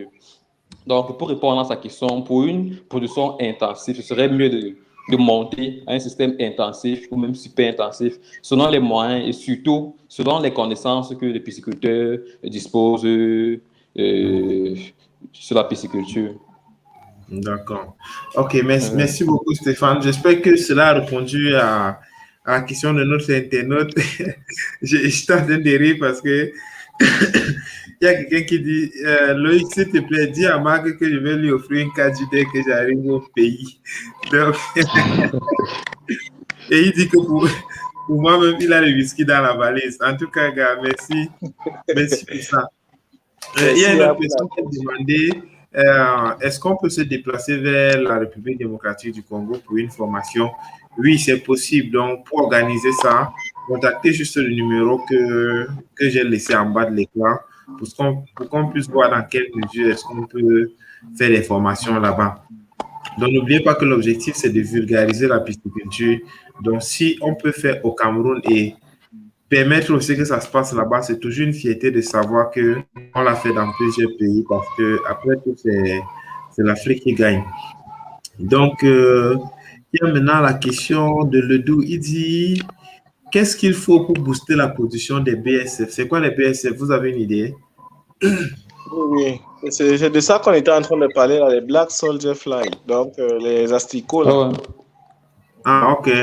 D'accord. Donc, Ledou, je pense que ta question a déjà été répondue. Donc, ce direct après sera mis en ligne. Donc, ne t'inquiète pas, tu vas trouver la réponse à ça. Où est-ce qu'on trouvait les bâches?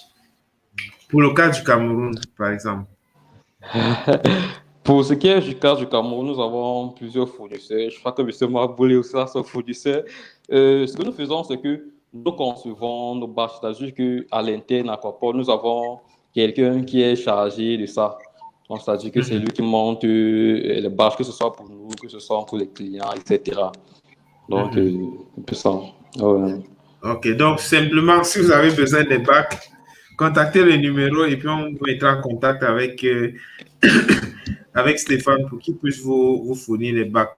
Donc, et je rappelle que c'est lui qui m'a fourni les bacs dans lesquels je fais mes poissons à Bafia. Donc, il y a Conrad qui dit, nous avons l'une des plus grandes productions de poissons en os dans les environs de Yaoundé. pouvez-vous nous aider pour la commercialisation ou que nous conseillez-vous? Mais toi qui vends beaucoup, alors dis-les, comment est-ce qu'il fait pour vendre sa production? Bon, je ne vais pas vous mentir, depuis qu'il y a le corona, vraiment, c'est un peu difficile. Donc, c'est un peu difficile, mais nous avons mis en place beaucoup de stratégies. Avant, en fait, nous, on pouvait écouler. Ça, c'est vraiment avec beaucoup de chiffres à l'appui. Avant le corona, on écoulait plus de 2 tonnes la semaine. Donc, chaque semaine, on avait les clients qui nous prenaient 2 tonnes de poissons.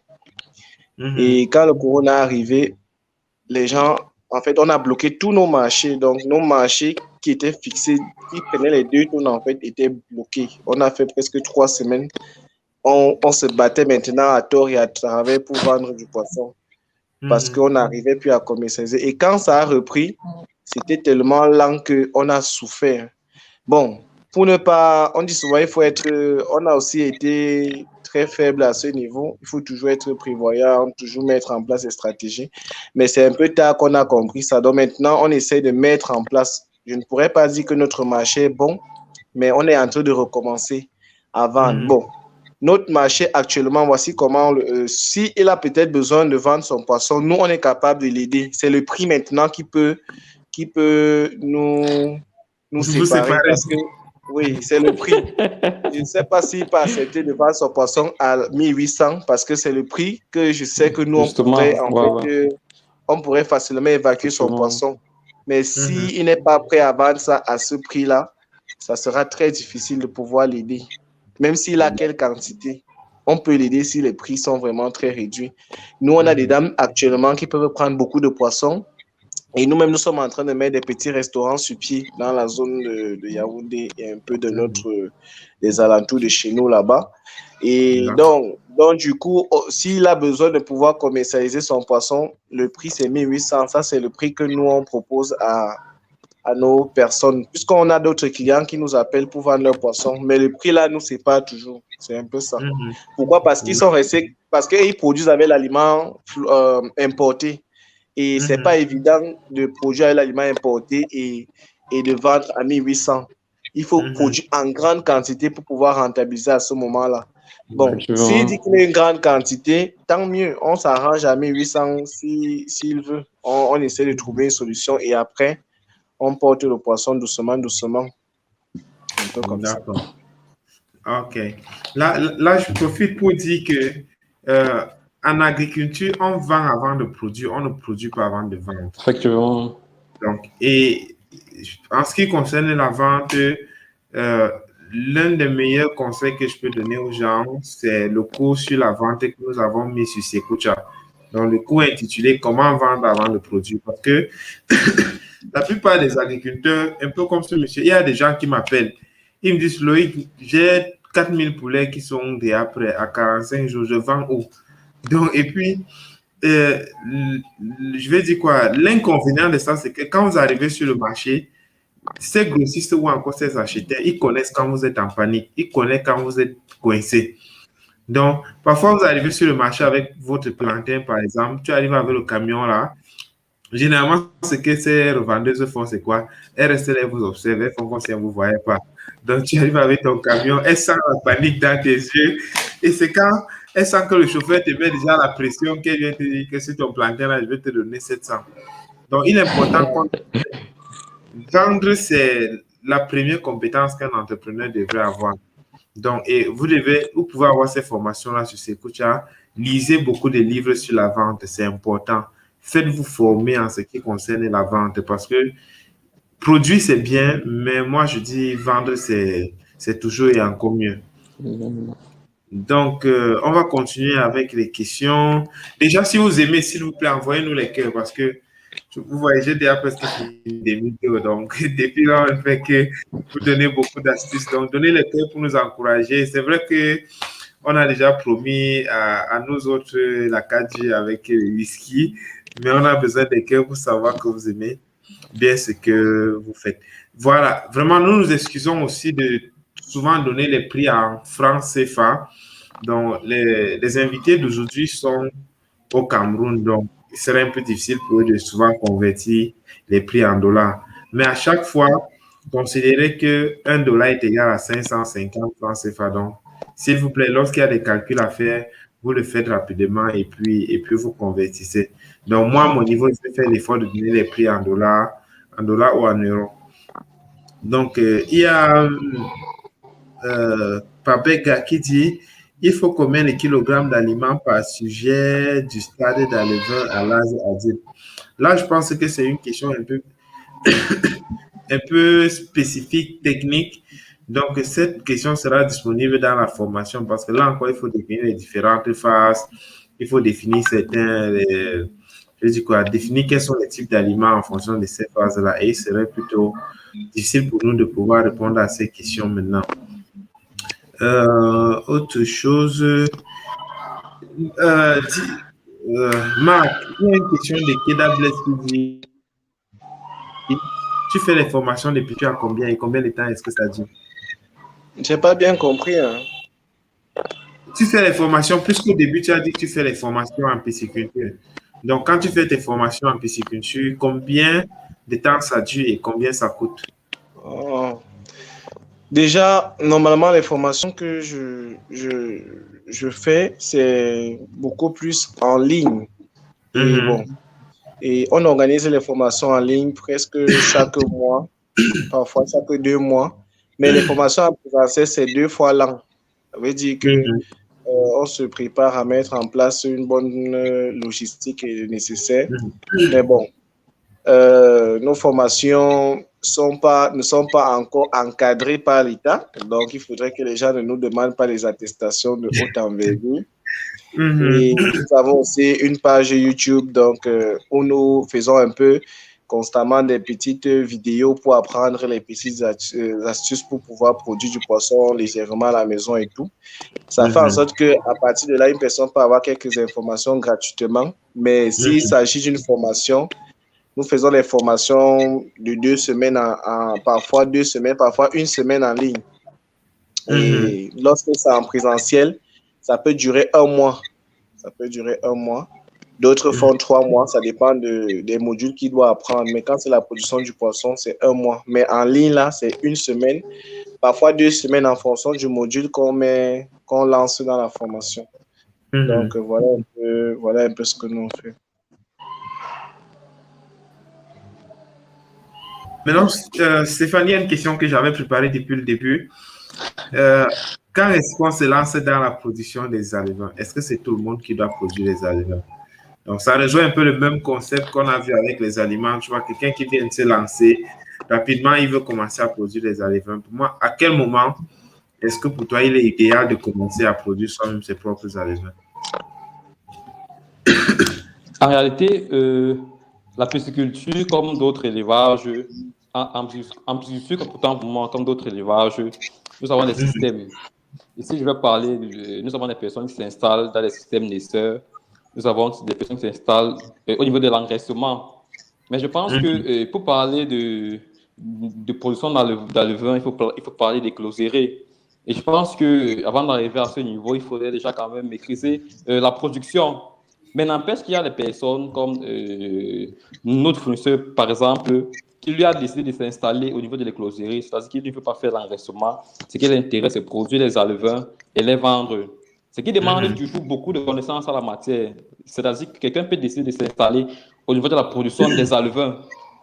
En d'autres termes, il aura besoin d'une écloserie, il aura besoin des équipements appropriés, des équipements adéquats, mais aussi il aura besoin des connaissances au niveau de la production des alevins.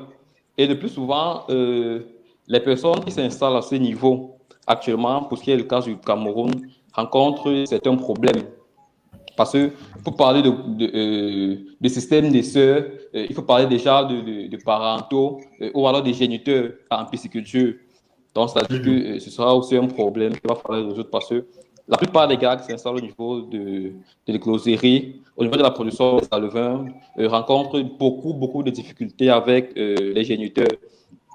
Donc, c'est un peu ça. Il faut gérer la consanguinité. Il y a les unités qui sont ici, il y a ça. Donc, il y a tout ça. Ça demande vraiment beaucoup de connaissances, beaucoup de paramètres.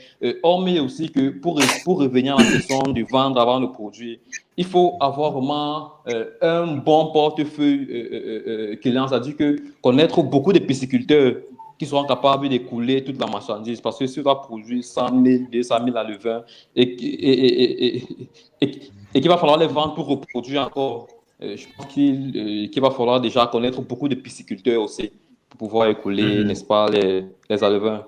Donc, grosso modo, n'importe qui peut se lancer dans la production des alevins, mais ça va demander beaucoup de connaissances en la matière et aussi de connaître beaucoup de pisciculteurs pour pouvoir écouler, n'est-ce pas, la marchandise.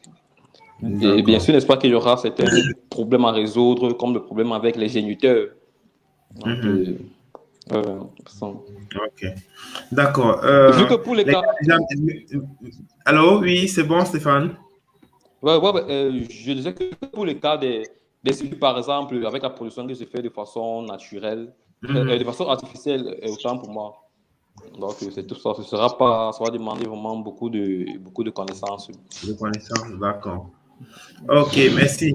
Déjà, les gars, merci pour les cœurs. Merci à Aimé pour les cœurs. Merci à Kedas Blaise. Merci à Saouba. On a une personne du Gabon qui écrit pour demander comment s'approvisionner en alevin étant au Gabon. Marc, est-ce que tu as déjà eu à envoyer les alevins du Cameroun? Oui. Pour le Gabon, on a déjà eu à envoyer les alevins là-bas, mais il y a un producteur là-bas qui sait comment acquérir les alevins sur place. Donc, je vais envoyer le contact à Loïc et Loïc saura quoi faire en fait. Donc, il pourra aider la personne à trouver aussi les alevins. Mais lui, il utilise beaucoup. Lui, là, sa technique, je ne sais pas comment il fait là-bas. Il m'a expliqué beaucoup de choses là et je n'ai pas bien compris. Mais il a quand même les alevins. Donc, quand une personne n'a pas, il cherche. C'est quoi qu'il a cherché. Mais sinon, on a déjà envoyé les alevins au Gabon.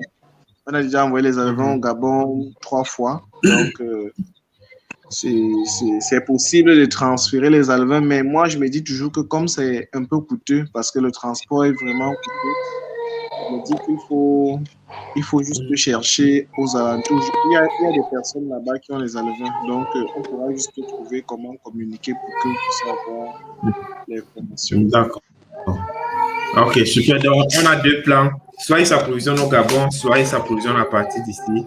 Et on trouve un moyen de lui envoyer ça là-bas. D'accord. Les deux demandent si vous avez besoin d'investisseurs. Est-ce que vous proposez les partenariats? Ah, ok. Le risque, ouais. Je n'ai pas suivi la question. Non, c'est le doute qui dit, avez-vous besoin d'investisseurs? Ou encore, que proposez-vous comme partenariat? Le gars veut travailler avec vous. Actuellement, si là, bon, moi personnellement, actuellement, je suis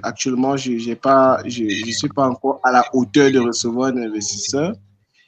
Mais pour un partenariat, ce qui est sûr, on va trouver un moyen pour pouvoir avoir des partenariats avec les différents participants à ce direct. Donc, ce n'est pas un problème pour le partenariat.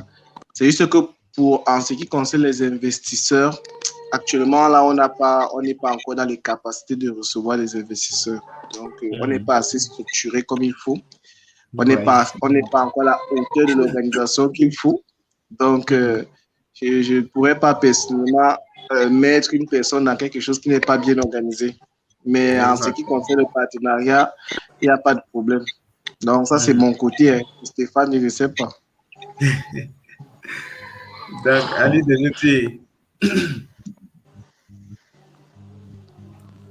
Stéphane, tu es là?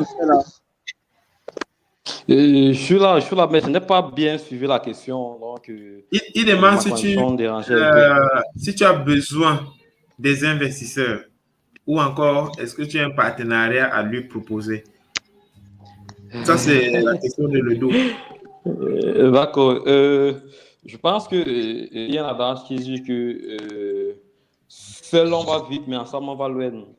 Donc, je pense que si une personne est intéressée par la pisciculture et qu'elle aimerait différents partenariats, je pense qu'il peut contacter le numéro et on fera ensemble, si on parvient à s'entendre. Parce que déjà, pour marcher ensemble, il faudrait qu'on voit les choses de la même façon, Bien qu'on ait évidemment. une même vision des choses. Voilà, donc je pense qu'il y aura beaucoup de paramètres Mhm. à prendre en compte et si on parvient à s'entendre, bon, voilà, on Mhm. verra. Ouais. Ok. D'accord, super. Bon, pour ce qui est de la formation en ligne, donc le dos, tu contactes le numéro si on te mettra en contact avec Stéphane pour que vous discutiez d'un éventuel partenariat de financement ou autre chose. Donc, quelqu'un demande le coût de la formation sur Secocha. Bon, les coûts n'ont pas encore été définis, mais jusqu'ici, notre formation qui est la plus chère, je crois, elle coûte $150. Donc, on a les formations qui coûtent $20, des formations qui coûtent 50, 75. Vraiment, ça dépend du formateur et ça dépend de plusieurs paramètres. Mais le maximum, je crois, ici, on est à, je crois, $150. Donc, Marc, Global Investment demande, Marc est dans quelle ville il aimerait visiter sa ferme. Je crois que tu es en fou, c'est ça. Maintenant, pour ce qui est de Oui. l'activité, bon, je ne sais pas s'il permet, mais tu permets. Bon, c'est souvent, donc on fait des programmes, non? Exactement. Depuis le corona, là, on a pu accepter facilement les gens parce qu'on a eu Mhm, trop de difficultés. Mais très souvent, on accepte les gens les samedis. Donc, une mhm, personne organise sa journée le samedi et ensuite, il peut nous contacter mhm. pour que... Moi, je ne serai pas toujours là parce qu'il y a des moments, moi, je suis presque jamais là, mais il y a toujours les gars à la ferme. Une Donc, équipe à sur place. l'exploitation. Donc, à tout Mhm, moment, il y a une personne qui peut l'accompagner, travailler, en fait, gérer son arrivée. Donc, c'est sans problème. mhm. Mais D'accord. uniquement les samedis. Oui, uniquement les samedis. Ah, ok, d'accord, c'est noté. Bon, le doux dit, je comprends que les gars veulent se sucrer seuls. Non, mais c'est pas ça du tout. C'est qui t'a expliqué que tu sais, son activité n'est pas encore assez structurée et peut-être qu'il y a d'autres raisons pour lesquelles il ne veut pas ouvrir son capital. Donc, mais Stéphane là, t'a dit qu'il veut le faire. Donc, et à la fin de cette vidéo, je crois au plus tard demain, nous allons laisser un formulaire parce que j'ai remarqué que d'un côté, il y a ces gens qui ont de l'argent, mais qui cherchent où ils vont investir. Et d'un autre côté, on a les gens qui ont besoin d'investissement. Ils ont des projets. Donc, nous allons vous laisser à la fin de cette vidéo les liens de Google Form à remplir. Donc, si vous êtes investisseur, vous remplissez votre Google Form. Si vous êtes producteur en besoin d'investissement, vous remplissez aussi et on va se charger de vous mettre en contact parce que, comme Stéphane a dit, seul on va vite, mais ensemble, on va plus loin. Donc, OK. Il y a Swam Niali qui demande quelles sont les marges que vous faites par vente. Par exemple, sur un poisson ou bien sur le kilo que vous vendez, quelles sont les marges? Si je peux répondre, je pense que de façon moyenne, le coût de Mhm. production d'un kilo de poisson revient à 1200, 1300, 1400, selon le système de production et les moyens qu'on met. Donc, Mhm. ça. Mais le plus souvent, ça peut monter même à 1400, 1500. Mais le plus souvent, c'est dans les 1200, 1300 euros de production d'un kilo. D'accord. OK. Donc, déjà, je tiens à préciser que nous finissons dans au plus une minute. Donc, s'il y a des gens à qui je n'ai pas répondu les questions, vous voyez, ça défile beaucoup là et je ne peux pas attraper tout le monde très rapidement. Donc, reposez vos questions avant que nous ne puissions clôturer parce que c'est dimanche, il est 22 heures ici au Cameroun. Et puis, Max, Stéphane, moi, vous, il faut que nous préparions notre semaine. Donc voilà, nous avons encore 10 dernières minutes pour prendre les dernières questions. Donc,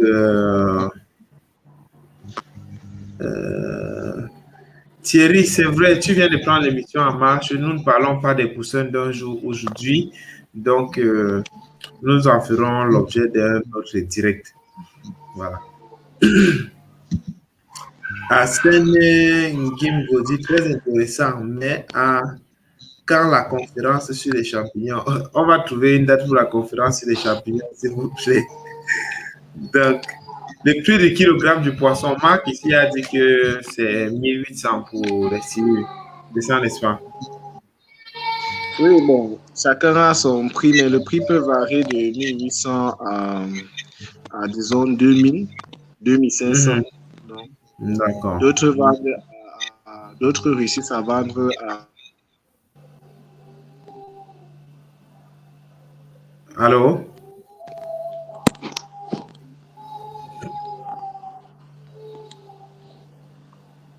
Allô? Allô, Marc, tu es là? Ok, donc il expliquait que les prix peuvent varier parfois de Ouais. 1500 à 2500 pour ce qui est des Voilà. prix Si de je vente. peux, Oui, Stéphane, tu peux. oui, si je peux un peu en rajouter, je pense que déjà, les prix dépendent de la personne à laquelle on vend et de la quantité que la personne prend. C'est-à-dire que le plus souvent, parlant même de 2200, 2300, ça dépend des personnes qui viennent à la ferme prendre 1 kg, 5 kg, 10 kilos. Parce que aucun grossiste de poisson ne viendra prendre votre poisson à 2200 le kilo. Donc, ça, c'est. Le prix des grossistes, c'est dans les 1900, 1800. Mais pour les personnes, pour les petits ménages, c'est dans les 2200, 2300. Donc 1800, c'est le prix des grossistes. Un peu ça. Et 2200, 2300, 2400, 2500, c'est le prix des ménages qui prennent en kilos. Et ça, même, le plus souvent, c'est livré. Ouais. Donc, Ok, d'accord, super. Donc, il y a Enzo qui demande est-ce qu'on peut recevoir l'aliment flotteur au Gabon? Non. Avant de répondre, Marc, je pense que l'aliment flottant. oui, ton gars qui livre les pousseurs, pas les pousseurs, les éleveurs au Gabon peut facilement avoir un circuit d'approvisionnement en aliments, sauf si tu as un autre moyen d'approvisionner l'aliment flotteur ou c'est l'aliment flottant là-bas au Gabon. Bon, pour les aliments, je ne connais pas un producteur d'aliments flottant au Gabon, personnellement. La majorité, la dernière livraison qu'on a eu à faire au Gabon, c'était en janvier. C'était en janvier. La personne a presque tout porté, sauf les éleveurs. Donc, c'est pour ça que j'ai dit que pour les aliments, quand même, je pense que c'est possible. Mais pour les aliments, la majorité, on envoie. On envoie. Donc, Ok, c'est un peu ça. d'accord, super. Bon, Arsène demande si on peut produire les poissons à Tchang. Oui, je pense que c'est possible. On a des gars qui ont des Bien unités sûr. de pisciculture à l'ouest Cameroun.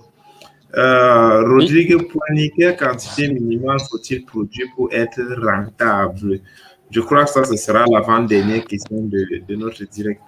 D'après vous, quelle est la quantité minimum qu'il faut produire pour être rentable?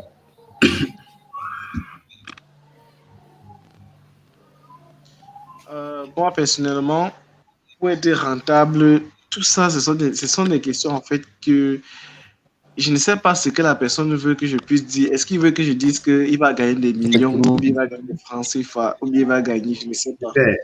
Exact. Le Parce que la minimum. rentabilité dépend de plusieurs facteurs. Oui, maintenant, s'il faut dire, même avec 20 poissons, une personne peut rentabiliser. Il suffit de bien calculer le coût de production et voir ce qu'on retire dedans. Mais pour être sérieux, en réalité, il faut commencer minimum avec 500 000 en montant. Il faut minimum. Donc, Avec 500 000? 500 ou 1000 en montant. Ah, Donc, ok. Ok. il va commencer avec 500 000. Donc, 500 ou 1000 en montant. Et ce qui fait en sorte que, bon, en ce moment-là, il peut quand même rentabiliser et se dit que. Mais le meilleur système de rentabilité, voilà un peu comment ça se passe. Il faut avoir 5 bacs. 5 bacs. Là, en ce moment-là, vous mettez des bacs chaque mois en charge. Ça veut dire que peut-être janvier, vous mettez un bac en charge, février, un autre bac en charge, mars en charge, avril aussi. Et un dernier bac, c'est un bac tampon pour les petits trucs comme le tri, le calibrage et tout ça.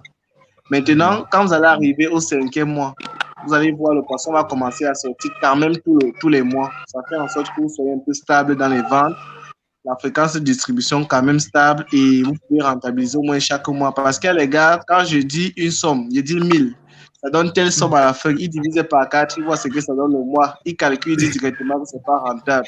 Je me pose la question de savoir, il veut combien? Il veut que je dise qu'il gagne combien? Donc, moi, je dis ce que 1000 poissons donnent en termes de rentabilité. C'est à la personne de manipuler les chiffres pour voir combien ça peut lui donner le mois. Si c'est la même somme. Donc, en réalité, moi, je vais plutôt proposer minimum 500 et 1000 à mon temps. Donc, si la personne maîtrise, il peut aller à plus. Mais il ne faut pas tester avec beaucoup. Il faut tester avec peu. Exactement. Pour ma part, moi, je pense que, comme Mangou là, c'est bien dit, ça dépend, n'est-ce pas, du coût de production. Parce que je pense que pour la maman qui produit ce poisson derrière sa maison, avec ses 2 bacs, et pour nous autres qui avons peut-être les films avec les gars qu'il faut payer le mois, ouais, qu'il faut payer, c'est ce qu'il faut payer. Donc, je pense que réellement, donner une quantité avec laquelle il faut commencer pour être rentable, ça dépend déjà du système, de la façon dont il pilote son exploitation. Parce que nous autres, par exemple, je ne vais pas aller m'asseoir à la ferme, vivre au campement là-bas pour gérer le poisson chaque matin. Il faut des personnes qui vont le faire. Et pour ça, il faut bien les payer le mois, il y a les factures, etc. Donc, je pense que ça dépend aussi du système de production même, globalement. Ouais, donc, ça dépend de la façon dont la personne même pilote son exploitation. Mais déjà, est-il qu'il y a des comptes d'exploitation en fonction de la quantité de poissons que la personne veut produire. Donc, augmenter maintenant ces charges de production, il y aura des charges fixes, peut-être salaire des gars. S'il y a une location à payer, la personne lui, personnellement pourra juger, voir si son activité lui est rentable ou pas. Parce que moi, je peux commencer avec 5000 poissons, je trouve que mon activité est rentable. Quelqu'un d'autre fait 5000 poissons et il ne s'en sort pas. Donc, il y a tous ces paramètres-là aussi à prendre en compte. Quelqu'un même qui est légal, il est formel à payer les impôts. Donc, il y a tout ça aussi qu'il faut prendre oui, comme chez nous ici, là. Voilà. C'est vrai, même chez pour moi ici, là, pour m'en sortir, il me faut mettre par mois, parce que nous mettons vraiment beaucoup. Pour mettre par mois, il me faut au moins 130 000 poissons par mois pour m'en sortir. Parce qu'il n'y a pas seulement ton propre salaire, il y a au moins des employés, ils sont nombreux à payer, il y a les impôts, ce qui fait en sorte que c'est vraiment en fonction de chacun. Et bon, moi, l'exemple là, c'était pour une personne qui est derrière, qui met ça chez lui là, derrière, genre, et il fait ses petits bacs là, tout calme là et tout. D'accord. En tout cas, les gars, vraiment, merci. Oui, Si tu me permets, avant de clôturer, au début du direct, il y avait un monsieur Patrick qui me demandait de faire plus de vidéos le plus souvent. Donc, j'aimerais te dire que la chaîne est disponible, Stéphane Fautier. Je crois qu'il y a quelques vidéos qui sont déjà disponibles. Et si je le permets, avec le temps, il y a d'autres vidéos qui viendront. Parce que je pense que le tout n'est pas de se lancer dans la pisciculture, mais il faudrait quand même avoir un minimum de connaissances à la matière pour ne serait-ce que démarrer et mener à bien son activité.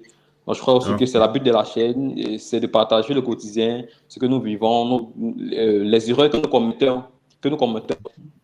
dans le but d'éclairer les personnes qui essaient d'entrer dans le secteur. D'accord. Ok, donc pour tous ceux qui veulent suivre Stéphane, je viens de mettre en gros caractère son nom qui est le nom de sa chaîne YouTube. Donc, avant de clôturer, s'il vous plaît, Marc, j'aimerais que tu donnes un mot de fin à tous ceux et celles qui nous ont écoutés ce soir en ce qui concerne la pisciculture qu'ils ont écouté pendant pratiquement 1h45. Bon, moi je dirais que je ne suis pas le pape pour donner un conseil quelconque dans le secteur de la pisciculture, mais je sais seulement que c'est un domaine bien, rentable, qui mérite d'avoir vraiment les yeux fixés là-dessus, parce qu'on a un problème d'investisseurs. Et c'est vrai que les gens ont peur parce qu'ils disent que il n'y a pas la technique, il n'y a pas, mais de nos jours, il y a quand même des jeunes qui ont des compétences vraiment bien techniques qui peuvent les accompagner à mettre en place leur projet. Donc maintenant, en ce qui concerne la peur et vraiment de l'investissement, je dirais de ne pas avoir peur parce qu'il y a quand même des gens qui peuvent les apporter. Et je voulais dire un dernier truc, c'est que la pisciculture ne se fait pas, on ne prend pas la pisciculture pour 4-5 mois comme on disait là. Donc, vous allez dire que vous devenez milliardaire comme le monsieur disait tout à l'heure. On ne devient pas si riche comme ça avec la pisciculture d'un coup. Mais il faut aller pas à pas. Ça demande d'aller pas à pas. C'est en partant pas à pas qu'on peut facilement arriver à des chiffres. Moi-même, ça fait beaucoup d'années. C'est vrai que je peux être jeune comme ça, mais ça fait il y a 7 ans que moi, j'ai fait mon petit pas là, mon petit pas chaque fois. Mais sinon, il y a des gens qui ont assez de moyens. S'ils ont assez de compétences, ils peuvent faire mieux. Donc, personnellement, c'est ce que je peux dire. Ne pas avoir peur de faire la pisciculture parce que c'est vraiment bien. La demande est là, c'est clair, c'est rentable. Maintenant, il faut aussi commencer à dire qu'on veut y aller manger tout l'argent de la pisciculture. Il faut aller pas à pas, c'est doucement, doucement. Voilà. Ok, d'accord. Merci, Marc. Oh, Stéphane nous a quittés trop tôt là. Qu'est-ce qui n'a pas marché? Ok. Bon, j'espère qu'il va nous revenir avant la fin de l'émission. Donc, merci, Marc. Merci à Stéphane. J'espère que tu reviendras donner ton mot de fin. Donc, merci à tous d'avoir participé à ce direct. Donc, aujourd'hui, nous avons choisi de vous parler de la pisciculture. Si vous êtes là, ça veut dire que vous avez forcément un intérêt à le faire. N'hésitez pas à nous contacter, s'il vous plaît. N'hésitez pas, parce que notre objectif n'est pas seulement de faire ce direct et puis qu'on vous oublie. Donc, voilà le numéro auquel vous pouvez nous contacter.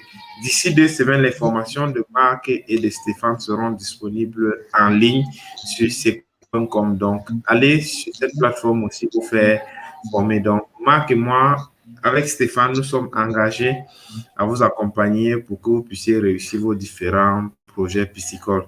Donc, merci encore à tous et à toutes. Et je ne vais pas vous perdre beaucoup de temps. Je vais vous souhaiter une excellente semaine. Merci encore, Marc, pour ton temps. Je sais que tu es très, très occupé. Donc, et merci aussi à Stéphane pour son temps. Donc, je vais juste vous dire rendez-vous au sommet et rendez-vous dans 2 semaines pour un autre direct. Parce que n'oubliez pas que sur cette chaîne, nous avons un direct toutes les 2 semaines. Donc, rendez-vous dans 2 semaines pour un autre prochain direct. Donc, merci Marc et au revoir tout le monde.